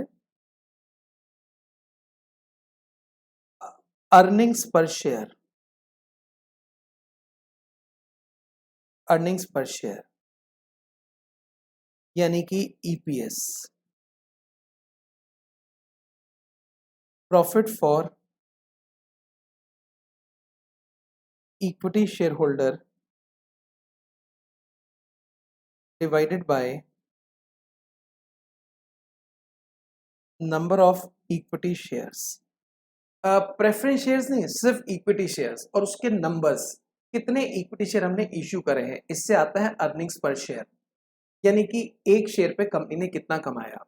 ये अर्निंग्स जरूरी है कि शेयर होल्डर को दे दे, इसमें से कंपनी जो दे देती है वो डिविडेंड पर शेयर कहलाता है और जो कंपनी रख लेती है वो रिटेन अर्निंग्स कहलाती है। इस प्रकार से किसी भी कंपनी की इनकम निकाली जाती है और ये फॉर्मेट मोर और लेस हम एफएम के हर टॉपिक के अंदर, हर चैप्टर के अंदर देखेंगे, सीखेंगे और इसको अप्लाई कैसे करते हैं उसके बारे में बात करेंगे। मैं एक बार आपको फिर से ये पूरा फॉर्मेट यहाँ पे बता रहा हूँ, आप देखिए। सबसे पहले हम यहाँ पे लेते हैं सेल्स। कंपनी ने अपने सामान को बेचकर, सर्विसेज देकर जो पैसा इकट्ठा किया, उसमें से वेरिएबल कॉस्ट माइनस करते हैं, जो भी कंपनी की वेरिएबल कॉस्ट है, जो बचा वो कंट्रीब्यूशन। उसके बाद हम फिक्स कॉस्ट माइनस करते हैं, जैसे रेंट, डेप्रिसिएशन, स्टाफ सैलरी। अब जो आया उसको बोलते हैं EBIT। कंपनी ने हो सकता है कुछ डेब्ट्स फाइनेंसिंग करा रखी हो, उसके ऊपर इंटरेस्ट, वो माइनस कर दिया EBT। अब सरकार को इनकम टैक्स देना है, यानी कि मोदी जी को टैक्स देना है, तो उसमें से टैक्स हटा दिया। अब आंसर आया EAT, अर्निंग आफ्टर टैक्स। उसमें से जो प्रेफरेंस शेयर होल्डर उनको डिविडेंड देना है, डिविडेंड देने के बाद जो बचता है वो इक्विटी वालों के लिए बचता है और यहां से EPS निकाला जाता है, एक शेयर पे प्रॉफिट्स कितना, एक शेयर पे कमाई कितनी। मैं आपको पूरा फॉर्मेट एक बार दिखा रहा हूं, आप इसको अच्छे से देख लें, अगर कुछ मिस हुआ है तो कॉपी कर लें, फिर आगे लेके चलेंगे।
आइए, आपने इसको कॉपी कर लिया है।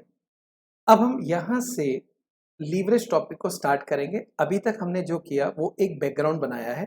मैं आपको एक बारी बहुत ब्रीफ में रिवाइज करा देता हूँ, फिर टॉपिक स्टार्ट कराऊंगा। सबसे पहले हमने लीवरेज का बेसिक डेफिनेशन लिखी। कोई भी फर्म बैंक से जब पैसा रेस करती है, अगर उसके ऊपर समय से इंटरेस्ट पे कर दे तो उस फर्म को लीवर्ड बोला जाता है। ऑब्जेक्टिव ऑफ फाइनेंशियल मैनेजमेंट होता है वेल्थ मैक्सिमाइजेशन, जो भी कंपनी के शेयर होल्डर हैं उनकी वेल्थ को बढ़ाना। वेल्थ का मतलब होता है मार्केट वैल्यू, शेयरों की मार्केट वैल्यू को बढ़ाना। मार्केट वैल्यू डिपेंड करती है कंपनी की परफॉर्मेंस कैसी है, और कंपनी की परफॉर्मेंस रिस्क के ऊपर डिपेंड करती है, वो रिस्क कितना लेते हैं। नो डाउट, अगर ज्यादा रिस्क लेंगे तो रिटर्न भी ज्यादा होगी, परफॉर्मेंस अच्छी मानी जाएगी। अब रिस्क दो प्रकार का होता है, बिजनेस और फाइनेंशियल। अगर कंपनी मान लीजिए फिक्स कॉस्ट इंटरेस्ट मीट नहीं कर पा रही है तो बिजनेस रिस्क है, इससे डायरेक्ट उनके ऑपरेशंस पे फर्क पड़ता है और अनसर्टेनिटी हो जाती है इनकम से रिलेटेड। अगर कंपनी मान लीजिए variable cost fix cost meet कर रही है, इंटरेस्ट नहीं दे पा रही, तो फाइनेंशियल रिस्क। और ये एक तरह का शेयर होल्डर के ऊपर रिस्क आ जाता है जब कंपनी डेब्ट फाइनेंसिंग कराती है। और ये एक फॉर्मेट हो गया हमारा इनकम स्टेटमेंट का। अब यहां से हम शुरू करते हैं लीवरेज।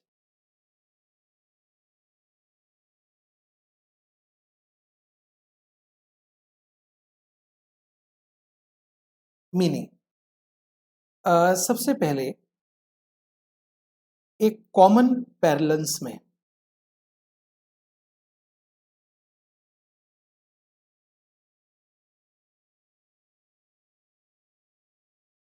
लीवरेज का मतलब क्या होता है? लीवरेज का मतलब होता है इन्फ्लुएंस,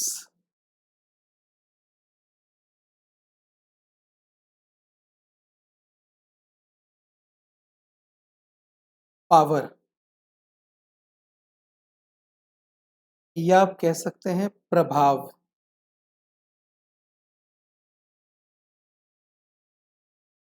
शक्ति, ये एक ही टर्म है, मैं आपको मीनिंग बताता हूं। अभी लास्ट संडे की बात है, मेरे एक दोस्त ने फोन किया, अभी क्या कर रहा है? मैंने कहा अभी तो फिलहाल फ्री हूँ। कह रहा है अगर मेरे घर आ सकता है तो आ जा, मेरे यहाँ गुरुजी आए हुए हैं। तो मैंने कहा गुरुजी कौन? कह रहे हमारे एक तरह से गुरु हैं, वो हमारे घर आए हुए हैं, तो तू अगर आना चाहे तो आ सकता है। तो मैं उसके घर गया, तो वहां पे और भी कई लोग थे, लेकिन जब मैं उसके घर गया ना, तो एक बहुत पॉजिटिव वाइब्स मेरे को अंदर से आने लगी। मतलब कई बार ऐसा होता है, हम घर पे बैठे होते हैं, कुछ नेगेटिव थॉट्स आते हैं, ये हो जाएगा वो हो जाएगा। जब उसके घर गया तो वो सारी चीजें ना दिमाग से निकल गई, और बहुत अच्छे अच्छे ख्याल आने लगे, और लोगों से वहां मैंने बात करी, बड़ा अच्छा मेरे को लगा। तो एक तरह से मैंने देखा कहीं ना कहीं वहां पॉजिटिव वाइब्स निकल रही थी। तो एक तरह से मेरे को लगा कि इन्हीं गुरुजी का इन्फ्लुएंस है, इन्हीं गुरुजी का इन्फ्लुएंस है, इन्हीं का प्रभाव है, इन्हीं की शक्ति है, इन्हीं की पावर है, जो यहाँ पर फैल रही है, जिसकी वजह से मैं अपने आप को बहुत अच्छा महसूस कर रहा हूँ। एक दूसरा एग्जाम्पल बताता हूँ। मेरा बेटा स्कूल जाता है, तो अभी मैंने देखा कि बिहेवियर में ना उसका कुछ बदलाव है। जैसे कोई बात 2 बार अगर बोल दो तो चिढ़ जाता है, और 2 बार क्या, अगर मान लो 3 बार अगर बोल दें तो गुस्सा खा जाता है। तो कहीं ना कहीं मेरे को ऐसा लगता है, स्कूल में जो उसकी कंपनी है, जो उसके यार दोस्त हैं, वो ठीक नहीं है। क्योंकि अगर 2 बार बोल भी दे तो क्या फर्क पड़ेगा, चिढ़ने की क्या बात है? इसका मतलब स्कूल के जो दोस्त हैं वो भी इसी तरह के होंगे। तो एक इन्फ्लुएंस जो उसके ऊपर है दोस्तों का, एक प्रभाव जो उसके ऊपर है, वो मेरे को ठीक नहीं लग रहा। वो वही काम करता है जो उसके दोस्त लोग करते हैं। अब मान लीजिए दोस्त ने एक बढ़िया साइकिल खरीदी, तो कह रहा है मेरे को भी साइकिल लेनी है। दोस्त ने कोई क्लासेस ज्वाइन कर ली, मान लीजिए कराटे की या बास्केटबॉल की, तो मेरे को भी वो क्लास ज्वाइन करनी है। मतलब दोस्तों का इतना इन्फ्लुएंस उसके ऊपर है कि जो दोस्त करते हैं वो वही करता है। तो इस चीज को बोलते हैं लीवरेज। तो लीवरेज का मतलब होता है बेसिकली इन्फ्लुएंस। लीवरेज का मतलब होता है पावर। लीवरेज का मतलब होता है प्रभाव। लीवरेज का मतलब होता है शक्ति। लेकिन हमारे कोर्स में ये क्या है, वो मैं आपको बता रहा हूं। ये कॉमन पैरेलल्स ने बताया। अब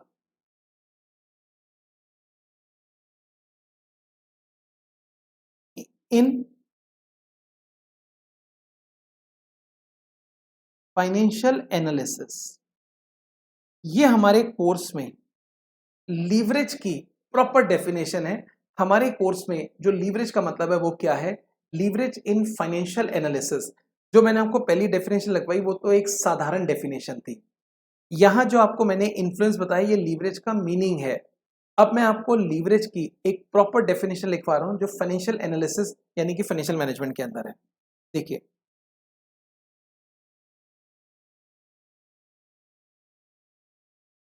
इन्फ्लुएंस ऑफ वन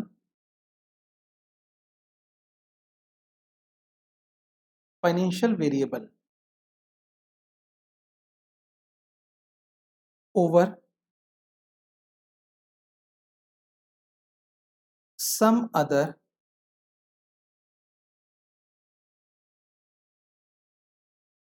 related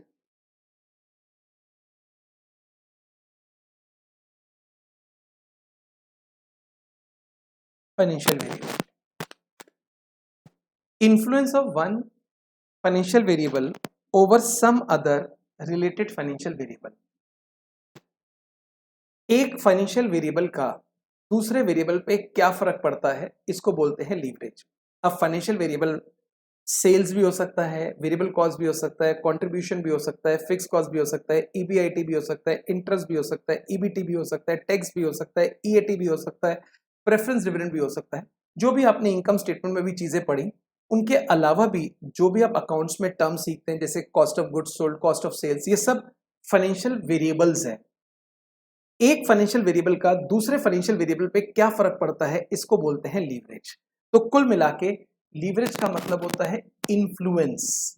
लेकिन लीवरेज अगर आप फाइनेंशियल पैरेलल्स में पढ़ेंगे, फाइनेंशियल एनालिसिस में पढ़ेंगे, फाइनेंशियल मैनेजमेंट में पढ़ेंगे, तो वो कहता है एक फाइनेंशियल वेरिएबल का दूसरे फाइनेंशियल वेरिएबल पे क्या इन्फ्लुएंस होता है, उसको लीवरेज बोलते हैं। अब दोस्तों का मेरे लड़के के ऊपर क्या प्रभाव है, ये भी लीवरेज है। गुरुजी का मेरे ऊपर क्या प्रभाव है, ये भी लीवरेज है। लेकिन ये लीवरेज कोर्स में नहीं है, हमारे कोर्स में फाइनेंशियल लीवरेज है, फाइनेंशियल एनालिसिस है, फाइनेंशियल मैनेजमेंट की लीवरेज है। उसका मतलब होता है एक फाइनेंशियल वेरिएबल का दूसरे फाइनेंशियल वेरिएबल पे क्या इन्फ्लुएंस है, क्या पावर है, क्या प्रभाव है, हम उस चीज को यहाँ पे पढ़ेंगे। एक बार आप फिर से इस डेफिनेशन को देख सकते हैं, उसके बाद मैं आपको आगे लेके चलूंगा। लीवरेज का मतलब हुआ इन्फ्लुएंस या पावर, और फाइनेंशियल एनालिसिस का मतलब हुआ एक फाइनेंशियल वेरिएबल का रिलेटेड फाइनेंशियल वेरिएबल पे क्या प्रभाव रहता है, उस चीज को बोलते हैं एक तरह से फाइनेंशियल लीवरेज या लीवरेज।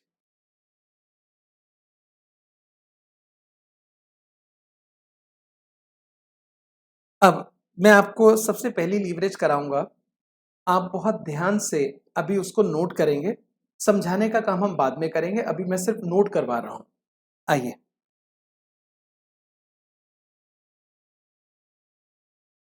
सबसे पहला है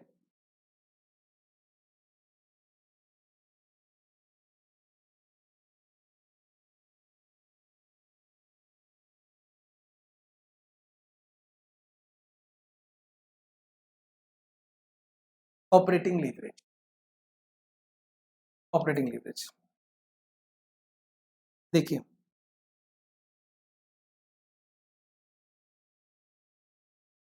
it is tendency of EBIT to change disproportionately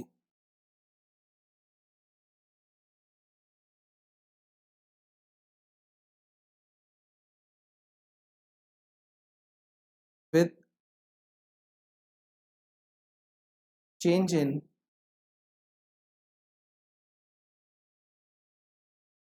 sales।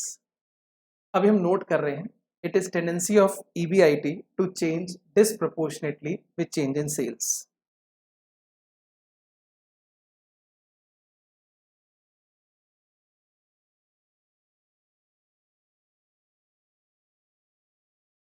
It indicates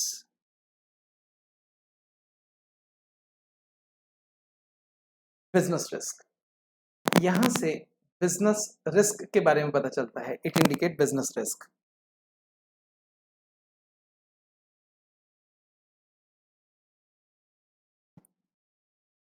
it is because of fix cost which is to be met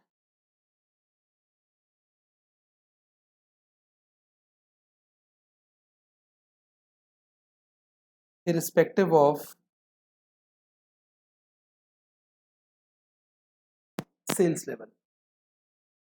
It is because of fixed cost which is to be met irrespective of sales level।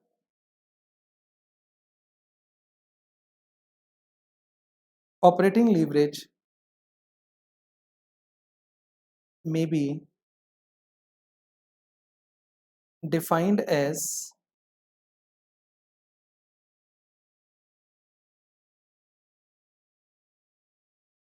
employment of fixed asset with fixed cost so that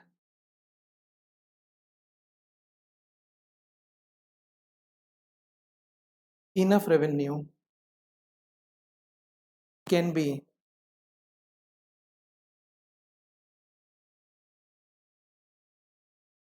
generated। to cover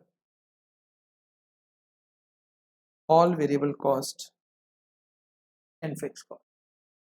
To cover all variable cost and fixed cost.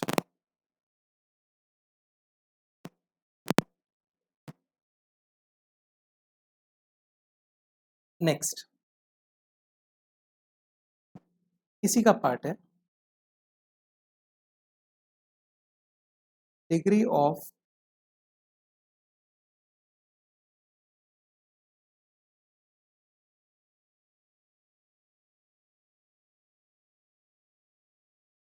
Operating leverage, जिसको हम बोलते हैं DOL, DOL, degree of operating leverage. Major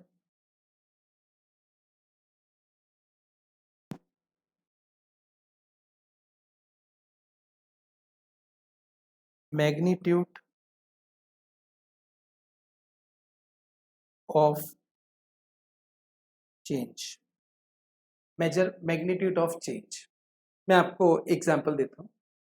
जैसे मान लीजिए किसी की तबीयत खराब है, तो हमने ऐसे माथे पे हाथ लगा के देखा, हमने कहा फीवर है, बहुत गर्म हो रहा है। अब थर्मोमीटर अगर उसके मुंह में लगाएं तो वहां से पता चलेगा बॉडी टेम्परेचर कितने डिग्री सेल्सियस है, उससे सर्टिफाई हो जाएगा कि कितना बुखार है, उसके अकॉर्डिंग मेडिकेशन शुरू की जाएगी, उसके अकॉर्डिंग दवाई दी जाएगी। तो एक तरह से हाथ लगा के देखा तो गर्म महसूस हुआ, थर्मोमीटर से एग्जैक्ट पता चल जाता है बुखार कितना है। ऑपरेटिंग लीवरेज और डिग्री ऑफ ऑपरेटिंग लीवरेज, इन दोनों में फर्क है, लेकिन बहुत बारीक सा फर्क है। ऑपरेटिंग लीवरेज कहता है एक फाइनेंशियल वेरिएबल है सेल्स, उसका दूसरे फाइनेंशियल वेरिएबल ईबीआईटी पे क्या इन्फ्लुएंस होता है, ये ऑपरेटिंग लीवरेज है। सेल्स का ईबीआईटी पे क्या इन्फ्लुएंस होता है, क्या पावर होती है, उसको बोलते हैं ऑपरेटिंग लीवरेज। ऑपरेटिंग लीवरेज कहता है अगर सेल में कुछ बदलाव होगा तो ईबीआईटी में जो बदलाव होगा वो अलग होगा, उतना नहीं होगा जितना सेल्स में होगा, एक अलग परसेंटेज से बदलाव होगा, ये कहता है ऑपरेटिंग लीवरेज। अगर आप जानना चाहते हैं कितना बदलाव हो रहा है तो उस मैग्नीट्यूड ऑफ चेंज को बोलते हैं ऑपरेटिंग लीवरेज। इसने कहा सेल्स में बदलाव हुआ मान लो X% से, लेकिन ईबीआईटी में बदलाव होगा किसी और परसेंट से।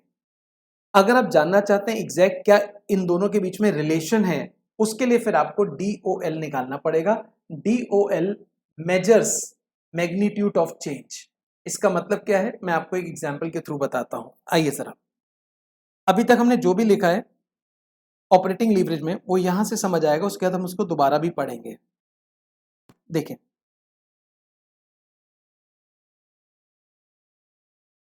प्रेजेंट मान लीजिए सेल्स हमारी है 10,000, ये मैं प्रिज्यूम करके लिख रहा हूं फिगर्स। हम 10,000 रुपए की सेल्स करते हैं। जो वेरिएबल कॉस्ट है मान लीजिए सेल का 40% है, क्योंकि जितनी भी वेरिएबल कॉस्ट होती है वो सब सेल पे डिपेंड करती हैं। तो वेरिएबल कॉस्ट है 4,000।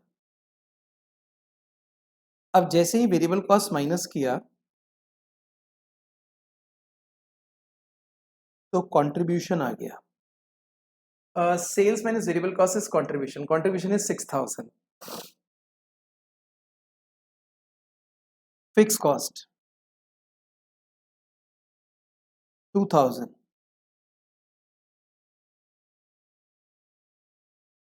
ईबीआईटी 4,000। सेल्स उसमें से वेरिएबल कॉस्ट घटा है तो कंट्रीब्यूशन आ गया, फिक्स कॉस्ट माइनस करो तो ईबीआईटी आ गया। अब मैं यहां पर आपको एक सिचुएशन दे रहा हूं, प्रपोज।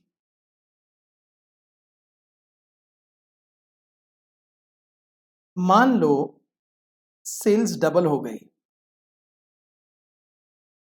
बच्चे ने कहा अरे सर मजा आ गया, अगर सेल्स डबल हो गई तो हमारी कमाई भी डबल हो जाएगी। मैंने कहा मतलब, कह रहे सेल डबल हो गई ना तो हमारी ईबीआईटी भी डबल हो जाएगी। अब मैंने कहा 2 मिनट रुको जरा दिखाते हैं। सेल्स है 10,000 का डबल 20,000, 10,000 का डबल हो गया 20,000। अब जो वेरिएबल कॉस्ट है वो 20,000 का 40% लगेगी। पहले वो 10,000 का 40% था, अब 20,000 का 40% लगेगा, वेरिएबल कॉस्ट बदल जाएगी। तो वेरिएबल कॉस्ट हो गई 8,000। अब जैसे ही माइनस किया ये 12,000 हो गया। फिक्स कॉस्ट सेम रहेगी, आपकी सेल पे कोई भी फर्क पड़े फिक्स कॉस्ट में कोई बदलाव नहीं होता, fix cost will always remain same. तो फिक्स कॉस्ट 2,000। अब ये कितना आया? 10,000। आप एक बात बताएं, क्या ईबीआईटी जो है वो आपका डबल हो गया? अरे ईबीआईटी तो डबल से ज्यादा हो गया, ईबीआईटी तो डबल से ज्यादा हो गया। यही ऑपरेटिंग लीवरेज है। ऑपरेटिंग लीवरेज कहता है इन्फ्लुएंस। इन्फ्लुएंस किस चीज का? एक फाइनेंशियल वेरिएबल है सेल्स और दूसरा है ईबीआईटी। अगर एक वेरिएबल में चेंज होगा तो दूसरे वेरिएबल पे क्या फर्क पड़ेगा? इस सवाल के अंदर डबल से ज्यादा, मतलब डबल से ज्यादा बढ़ रहा है हमारा EBIT.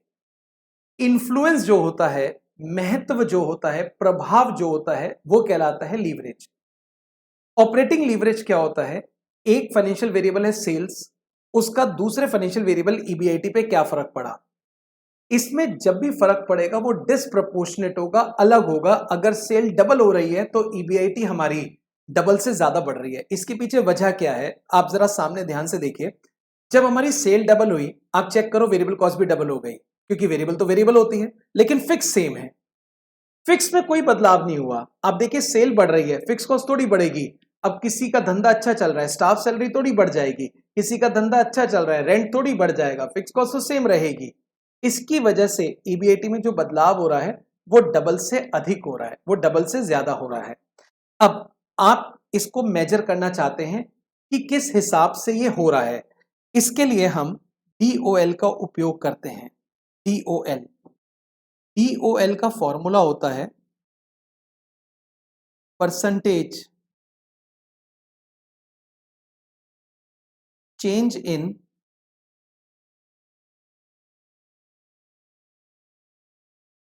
EBIT divided by percentage change in sales. Sir क्या ये फॉर्मूला याद करना होगा? हाँ बिल्कुल, लेकिन आप धीरे धीरे जब इस टॉपिक में आगे बढ़ेंगे तो ये ऑटोमेटिक आपको लर्न हो जाएगा, अंडरस्टैंड हो जाएगा। आपको कोई अपना एक्स्ट्रा भेजा खपाने की जरूरत नहीं है इसको रिटेन करने के लिए। ऑटोमेटिक आप देखेंगे ये एडजस्ट हो जाएगा, समझ आ जाएगा। Percentage change in EBIT. EBIT 4,000 से 10,000 हो रहा है। क्या आप बता सकते हैं कितना बदलाव हो रहा है? अरे सर ये तो बड़ा आसान है, 6,000 से बदलाव हो रहा है। अरे नहीं नहीं, मैंने आपसे परसेंटेज चेंज पूछा है, चेंज नहीं पूछा, परसेंटेज चेंज। तो परसेंटेज चेंज कैसे निकालेंगे? देखिए परसेंटेज चेंज किस तरह से निकलेगा।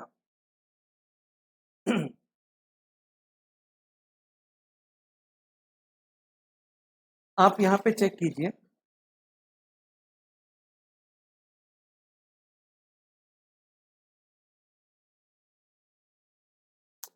जो बदलाव हो रहा है वो 6,000 का हो रहा है।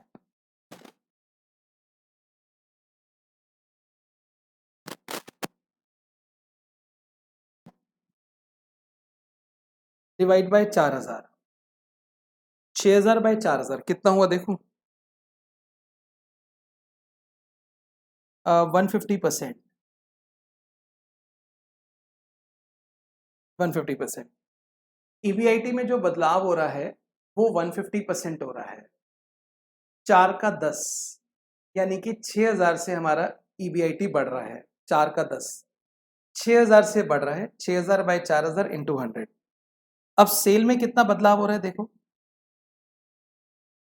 10,000। अगर हम परसेंटेज चेक करें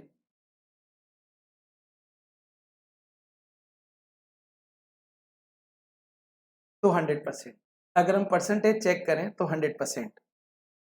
10 से 20, 10 से 20 यानी कि 10,000 का चेंज हो रहा है। अब वो कितने परसेंट है? 100%। इस फॉर्मूले में रख के देखते हैं। 150 डिवाइड बाय 100, 1.5। आप इसको 1.5 या 1.5 टाइम्स बोल सकते हैं। एक तरह से मैग्नीट्यूड ऑफ चेंज बताता है। अब मैग्नीट्यूड ऑफ चेंज का क्या मतलब है? 1.5 इज द आंसर। इसका मतलब है अगर सेल में, क्योंकि बात सेल से शुरू हुई थी, अगर सेल में 1 रुपए का इंक्रीज होगा तो ईबीआईटी में 1.5 रुपए का इंक्रीज होगा। सेल में 1 रुपए का इंक्रीज, ईबीआईटी में 1.5 रुपए का इंक्रीज। ऐसा क्यों? क्योंकि हमारी फिक्स कॉस्ट सेम है। फिक्स कॉस्ट सेम है सेल के बढ़ने के साथ। अगर सेल में 1 रुपए का इंक्रीज तो ईबीआईटी में 1.5 रुपए का। इसको बोलते हैं डिग्री ऑफ ऑपरेटिंग लीवरेज। इसको एक बार लिख के दिखाते हैं। 1.5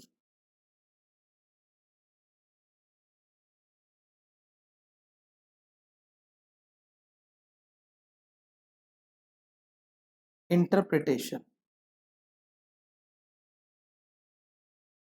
If sale change by 1,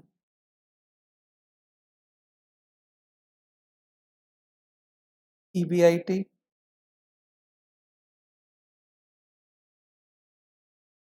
will change by 1.5। अगर सेल में 1 का बदलाव होता है तो ईबीआईटी में 1.5 का बदलाव होगा। सबसे पहले बात को समझिए, ऑपरेटिंग लीवरेज क्या कहता है। अगर सेल्स में कोई चेंज होता है तो ईबीआईटी में डिसप्रपोर्शनेट चेंज होता है। इसकी वजह है फिक्स कॉस्ट, क्योंकि फिक्स कॉस्ट सेम रहती है अगर सेल में बदलाव होता है। अगर आप एग्जैक्ट मेजर करना चाहें मैग्नीट्यूड ऑफ चेंज क्या है, उसके लिए आप डिग्री ऑफ ऑपरेटिंग लीवरेज निकालेंगे जो कि 1.5 आई है। यहां से आप कंक्लूड कर सकते हैं अगर सेल में 1 रुपए की बढ़ोतरी होगी तो ईबीआईटी में 1.5 रुपए की होगी। आपने निकाला कैसे? Percentage change in EBIT divided by percentage change in sales, यानी कि 150 डिवाइड बाय 100%। हमारे पास एक और फॉर्मूला है इसका, और कंट्रीब्यूशन डिवाइड बाय ईबीआईटी। ये दोनों फॉर्मूले एक दूसरे से कनेक्टेड हैं। इनका जो डेरिवेशन है दूसरे फॉर्मूले का, वो मैं आपको नेक्स्ट क्लास के अंदर सिखाऊंगा, बट वो कोर्स में नहीं है, but still for your satisfaction. अब contribution divide by EBIT apply with present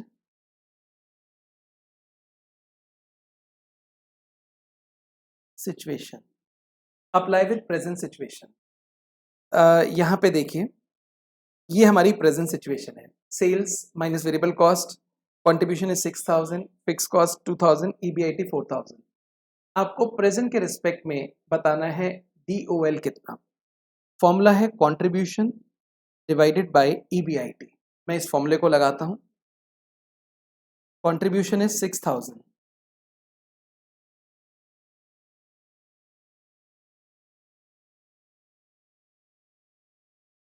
EBIT is 4000, 6/4 1.5, वही आंसर आता है जो आपने ऊपर निकाला। अब सवाल यह है कि हमें एग्जाम में कौन सा फॉर्मूला लगाना है। देखिए, कुछ चीज़ें ना सिचुएशन बेस्ड होती हैं। जैसे कई बार आपको एग्जाम में ना प्रेजेंट की इंफॉर्मेशन होती है, साथ में बताते हैं कि चेंज इतना हो रहा है। जैसे हमारे वाले एग्जाम्पल में सेल डबल हो रही थी, तो आपको प्रेजेंट और प्रपोज दो सिचुएशन दे दी, तो आप परसेंटेज चेंज वाला फॉर्मूला लगाएं। कई बार आपको प्रपोज देता नहीं है, बस सिंगल ईयर की डिटेल होती है और कह रहे लीवरेज निकालो। अब जब सिंगल ईयर की डिटेल है तो आप चेंज तो देख ही नहीं सकते कि कितना चेंज हो रहा है, फिर आप वहां पे ये सेकंड वाला फॉर्मूला लगा दें। इसका मतलब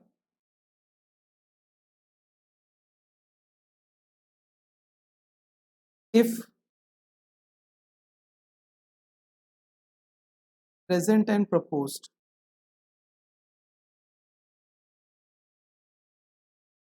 बोथ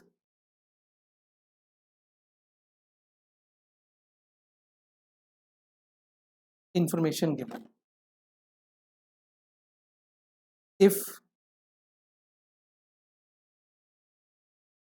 only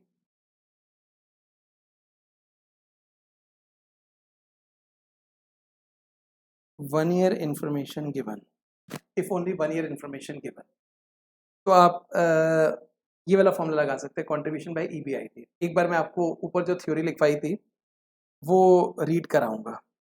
आइए, ऑपरेटिंग लीवरेज, देखिए क्या लिखा है। It is tendency of EBIT, EBIT की टेंडेंसी है to change disproportionately with change in sales। EBIT की टेंडेंसी है, ईबीआईटी की आदत है, वो डिसप्रपोर्शनेट चेंज होगी विद चेंज इन सेल्स। वो सेल से एग्री नहीं है, सेल में जो भी चेंज होगा ये उससे अलग चेंज होगा ईबीआईटी के अंदर। इससे बिजनेस रिस्क पता चलता है। कैसे, मैं आपको अभी थोड़ी देर के बाद बताऊंगा, आज ही बताऊंगा। It is because of fix cost which is to be met respective sales level. ये फिक्स कॉस्ट की वजह से डिसप्रपोर्शनेट चेंज होता है, क्योंकि सेल के बढ़ने के साथ फिक्स कॉस्ट बढ़ती नहीं है। और may be defined as employment of fixed asset with fix cost, employment of fixed asset with fix cost. Employment का मतलब होता है यूज करना, इस्तेमाल करना। क्या इस्तेमाल करना? Fixed asset with fix cost. अब जैसे किंगफिशर एयरलाइंस हवाई जहाज का इस्तेमाल कर रहा है, तो हवाई जहाज एक फिक्स एसेट है। अब उससे कनेक्टेड कुछ फिक्स कॉस्ट भी तो हैं, जैसे उस हवाई जहाज का रेंट हो गया, उस हवाई जहाज में जो क्रू मेंबर है उनकी सैलरी हो गई। क्रू का मतलब हो गया पायलट, को पायलट, एयर होस्टेस, उनकी सैलरी। तो इसको बोलते हैं employment of fix cost, fix asset with fix cost, so that enough revenue can be generated to cover all variable cost and fixed cost। इनके इस्तेमाल से हम इनफ रेवेन्यू कमा सकें जिससे कि हम अपनी वेरिएबल और फिक्स कॉस्ट पे कर सकें। एक तरह से ऑपरेटिंग लीवरेज कहता है आपने कुछ फिक्स एसेट्स लगाई बिजनेस में, उससे रिलेटेड कुछ फिक्स कॉस्ट है। अब आप इतना कमाएं जिससे कि आप ये सारा मीट कर दें। अगर मीट कर दें तो ठीक है, नहीं मीट कर पाए तो आपको अनलीवर्ड बोला जाएगा, आपके ऊपर बिजनेस रिस्क आ जाएगा। डिग्री ऑफ ऑपरेटिंग लीवरेज, ये मैग्नीट्यूड ऑफ चेंज को मेजर करता है, यानी कि कितना चेंज हो रहा है उसको एब्सोल्यूट बताता है।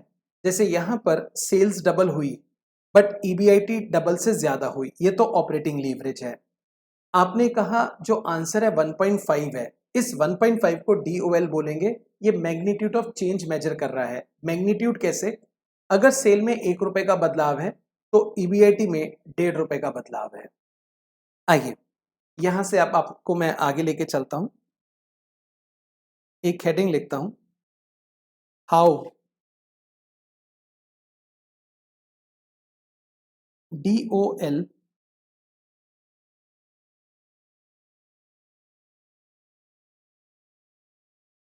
And business risk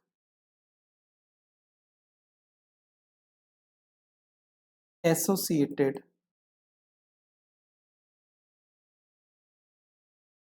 with each other. जब किंगफिशर एयरलाइंस ने नेशनलाइज बैंक को लोन के लिए अप्लाई करा तो उन्होंने इनकम स्टेटमेंट मंगवाई, 2 लीवरेज निकाली जिसमें से एक थी ऑपरेटिंग लीवरेज, और निकालते ही बोला आपके ऊपर तो बहुत ज्यादा रिस्क है, हम आपको फाइनेंस नहीं करेंगे। ये कैसे पता चलता है उसके बारे में अब मैं आपको यहाँ पे बताऊंगा। मैं एक यहाँ पे फर्स्ट केस जैसे ले रहा हूं। आप मान लीजिए कंट्रीब्यूशन लेट्स से 60,000 है, कंट्रीब्यूशन इज 60,000, फिक्स कॉस्ट है 0 और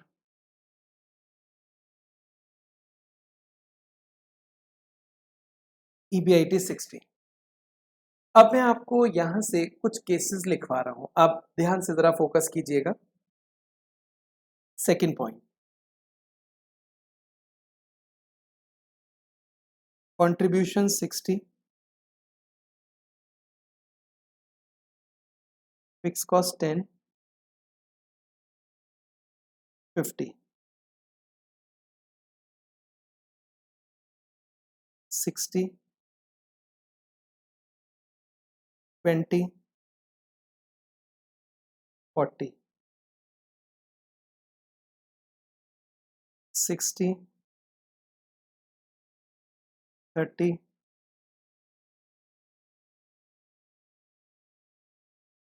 30, 60, 40,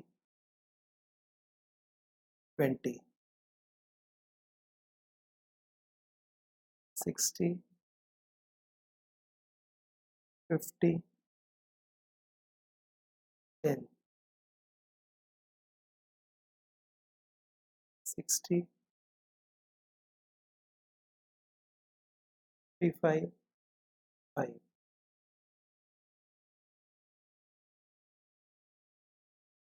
60,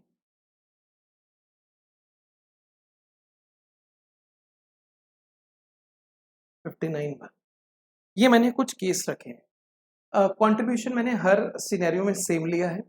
आप देखेंगे फिक्स कॉस्ट बढ़ रही है और उसकी वजह से ईबीआईटी जो है वो चेंज हो रहा है।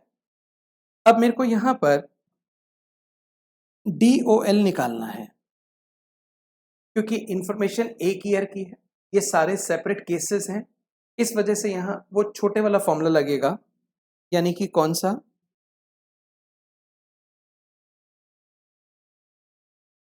कंट्रीब्यूशन बाय ईबीआईटी, ये फॉर्मूला लगेगा। तो मैं ये वाला फॉर्मूला आपके साथ लगा रहा हूँ। 60,000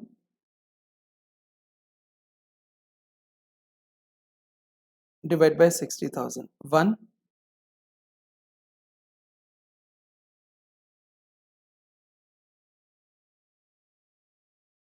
60 by 50,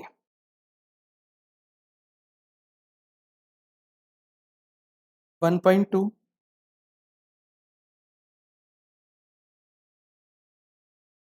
60 by 40, 1.5,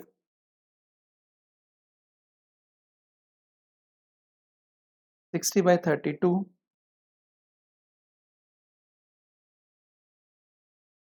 60 by 23, 60 by 10, 6, 60 by 5, 12, 60 by 1, 60। अब देखिए मैंने यहाँ पर ऑपरेटिंग लीवरेज निकाली है। अब ऑपरेटिंग लीवरेज बढ़ रही है, ऑपरेटिंग लीवरेज बढ़ रही है। सवाल ये है ऑपरेटिंग लीवरेज का बढ़ना, जैसे 1, 1.2, 1.5, 2, 3, 6, 12, 60, ये अच्छी बात है कि बुरी बात है? अगर आप इंटरप्रिटेशन के हिसाब से जाएं तो इंटरप्रिटेशन क्या कहता है, मैं एक बारी 60 का इंटरप्रिटेशन आपको लिख के देता हूं जो मैंने ऊपर भी लिखा था। इसका मतलब है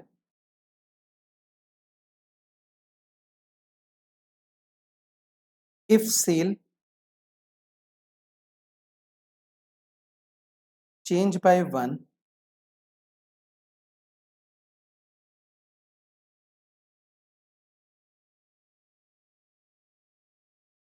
EBIT विल चेंज बाय 60। अगर सेल में 1 का बदलाव होता है तो EBIT में 60 का बदलाव होगा। If sale change by 1, EBIT will change by 60। ये जो चेंज वर्ड है ना,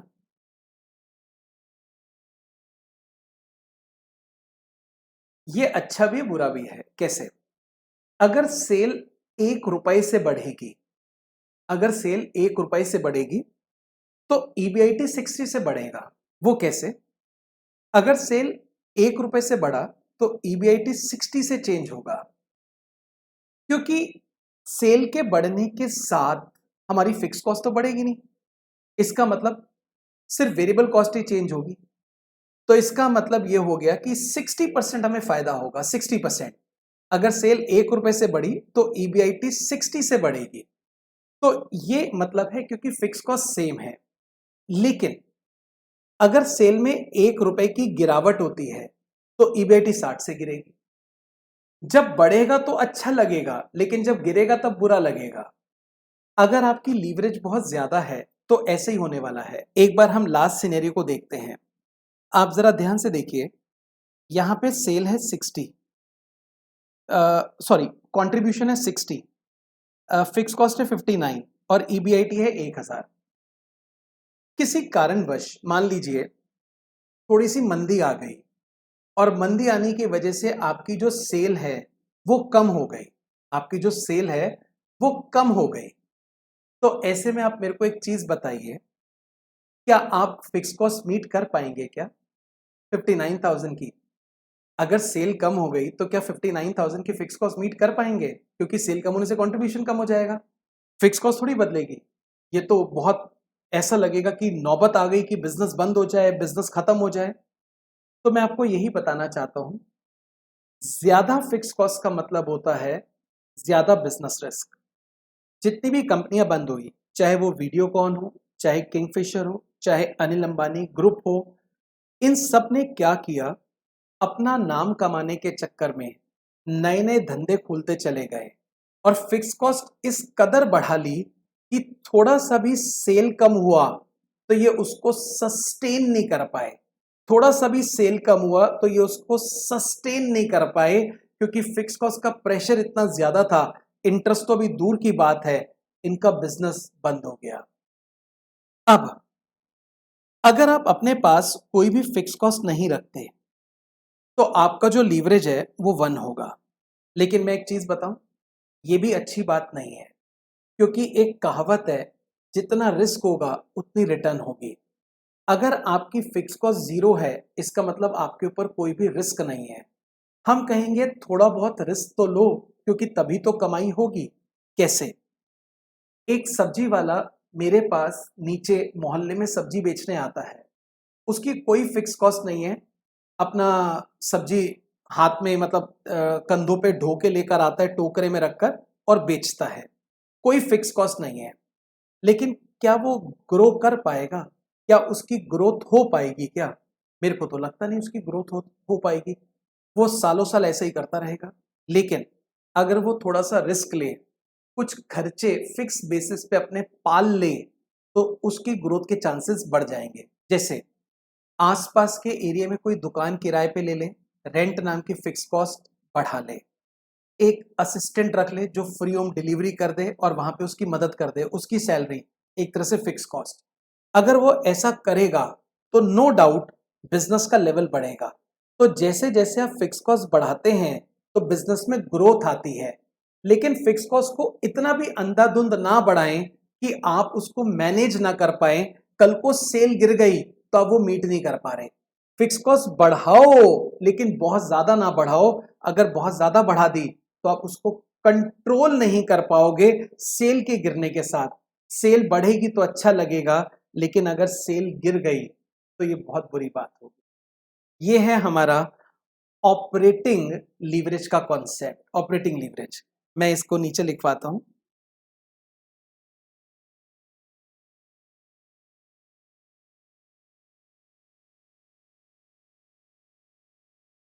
increase in fix cost is nothing but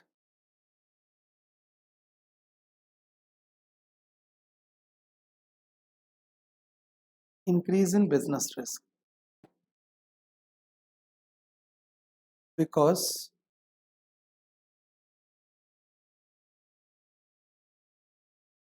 it is to be met even if sale falls. It is to be met even if sale falls.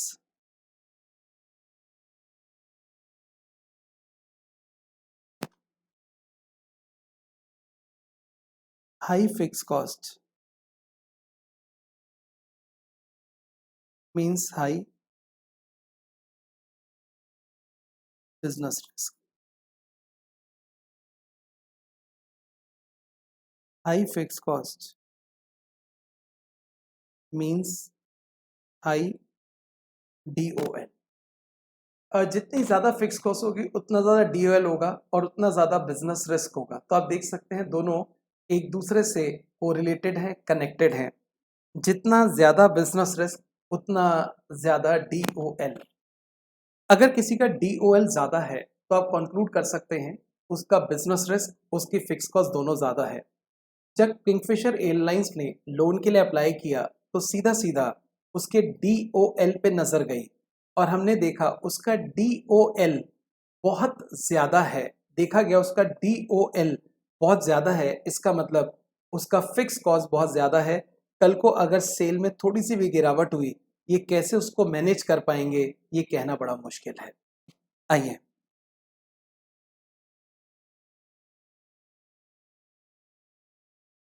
High DOL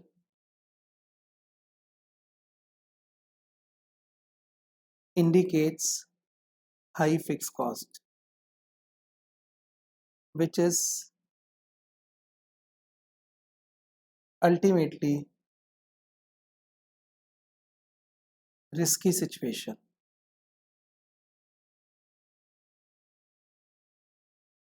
called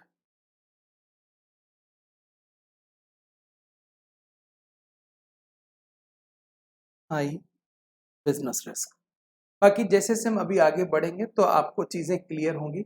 जब तक cell बढ़ेगी तो अच्छा लगेगा और cell गिरेगी तो बुरा लगेगा। इसको एक बार देख लें फिर आगे लेके चलते हैं।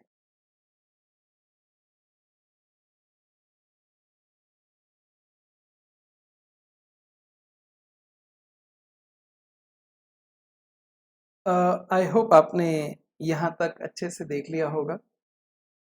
ये चीज़ हमने समझ ली है कि जितना ज़्यादा डीओएल होगा इसका मतलब उतनी ज़्यादा फिक्स कॉस्ट और इसका मतलब उतना ज़्यादा बिजनेस रिस्क। ज़्यादा फिक्स कॉस्ट का मतलब होता है ज़्यादा बिजनेस रिस्क। और अगर आप रिस्क ही नहीं लेंगे, फिक्स कॉस्ट हटा देंगे, फिर आपका डीओएल 1 आएगा और ऐसे में आपको इनकम भी नहीं होगी, ज़्यादा रिटर्न नहीं कमा पाएंगे। आपको फिक्स कॉस्ट कुछ तो रखनी चाहिए लेकिन बहुत ज़्यादा नहीं रखनी चाहिए। ज़्यादा रखने पे रिस्की सिचुएशन आ जाती है। अ, अभी हमने जो सीखा है इसके बेसिस पर एक आध प्रैक्टिकल मैं आपको अपनी बुक से कराता हूँ। अ, उसके बाद हम आगे चलेंगे। मैंने अपनी बुक ओपन करी, जैसे मैंने आपको बताया था बुक के अंदर 3 पार्ट्स हैं। ये अभी थ्योरी आप देख रहे हैं, ये पार्ट 1 था। यहाँ से हमारा प्रैक्टिकल पोर्शन शुरू हो रहा है। सबसे पहला क्वेश्चन, ये हमने एक इलस्ट्रेशन ली है स्टडी मटेरियल से। क्वेश्चन 1 देखिए क्या लिखा है। A company produces and sales 10,000 shirt. ये क्वांटिटी दे रखी है, वो 10,000 शर्ट्स बना के बेचते हैं। The selling price per shirt is 500। एक शर्ट 500 रुपए की बिकती है। वेरिएबल कॉस्ट इज 200, जबकि वेरिएबल कॉस्ट है 200। Fixed operating cost is 25 lakh. Operating cost बोल दो, फिक्स्ड ऑपरेटिंग कॉस्ट बोल दो या फिक्स कॉस्ट, एक ही बात है। कैलकुलेट ऑपरेटिंग लीवरेज, इसमें ऑपरेटिंग लीवरेज निकालनी है। If sales are up by 10% compute impact on EBIT. अगर सेल 10% अप हो जाए, बढ़ जाए, तो ईबीआईटी पे इम्पैक्ट बताना है। एक बार आप ये सवाल पढ़ लें अच्छे से, फिर इसका आंसर आपके साथ डिस्कस करेंगे।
आइए, एक शुरू करते हैं इसका आंसर।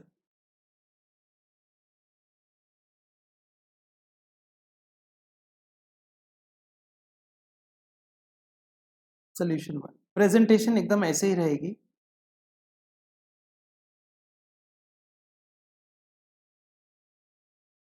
एक इनकम स्टेटमेंट बनाते हैं।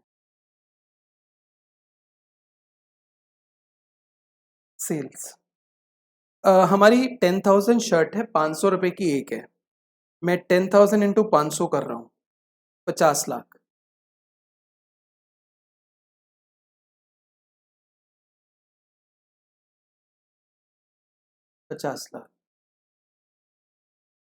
Variable cost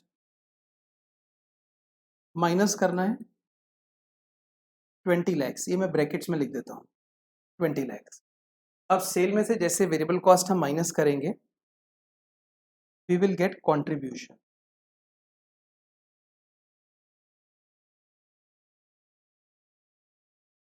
lakhs. Fix cost 25 lakhs, और यहां से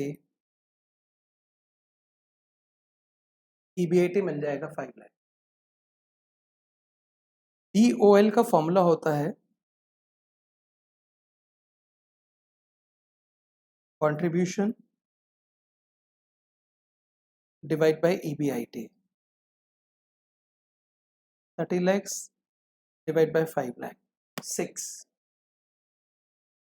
यानी कि अगर सेल में 1 रुपए का चेंज होगा तो इसमें 6 टाइम्स चेंज होगा, 6 टाइम्स। एक बार फिर से देखते हैं। सेल्स है 10,000 शर्ट्स इंटू 500 यानी कि 50 लाख। वेरिएबल कॉस्ट है 10,000 शर्ट्स इंटू 200 यानी कि 20 लैक्स। बचा हुआ आ गया कंट्रीब्यूशन, फिक्स कॉस्ट माइनस करी EBIT। क्वेश्चन का सेकंड पार्ट है, if sales are up by 10% then compute impact on EBIT। B part, अगर सेल 10% से बढ़ जाए, जैसे 50 लैक्स है, अगर आप 50 लैक्स में इसका 10% ऐड कर दें, 50 लैक्स में इसका 10% ऐड कर दें, अगर 50 लैक्स में 10% ऐड करेंगे तो 5 लैक्स हो गया, तो टोटल कितना आ गया 55 लैक्स। वेरिएबल कॉस्ट है 20 लाख। वेरिएबल कॉस्ट भी बढ़ेगी, अगर सेल 10% से बढ़ी है तो वेरिएबल कॉस्ट भी 10% से बढ़ेगी। वेरिएबल कॉस्ट भी उसी परसेंट से बढ़ती है, तो 20 लाख का 10% ऐड करेंगे तो 22 लाख। ये कितना हो गया 33 लैक्स। 33 लैक्स 25 लाख, और ये कितना 8 लैक्स। तो EBIT हमारा आ गया 8 लाख। EBIT is 8 lakhs. अब देखिए क्वेश्चन ने बोला है इम्पैक्ट ऑन EBIT। अब जो इम्पैक्ट है आप इसको दो तरह से बोल सकते हैं। पहला कि हमारा EBIT 3 लाख से बढ़ रहा है, लेकिन क्योंकि आपको सेल्स का जो इम्पैक्ट है वो परसेंटेज में दे रखा था, तो आप EBIT का भी परसेंटेज में निकालें। EBIT कितने से बढ़ा 3 lakhs divide by 5 lakhs into 100, 60%। तो आप देखिए अगर सेल में 10% का इंक्रीज है तो EBIT में एक डिसप्रपोर्शनेट चेंज हो रहा है, यानी कि इन्फ्लुएंस जो है सेल का EBIT पे वो डिसप्रपोर्शनेट है, और इसी इन्फ्लुएंस को बोलते हैं ऑपरेटिंग लीवरेज। हमारी जो ऑपरेटिंग लीवरेज है वो 6 है। आप देख सकते हैं EBIT में 10% चेंज नहीं हो रहा, 60% चेंज हो रहा है। इस वाली चीज को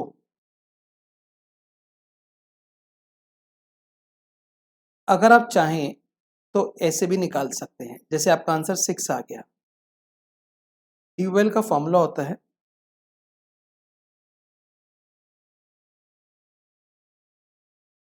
percentage change in EBIT divided bye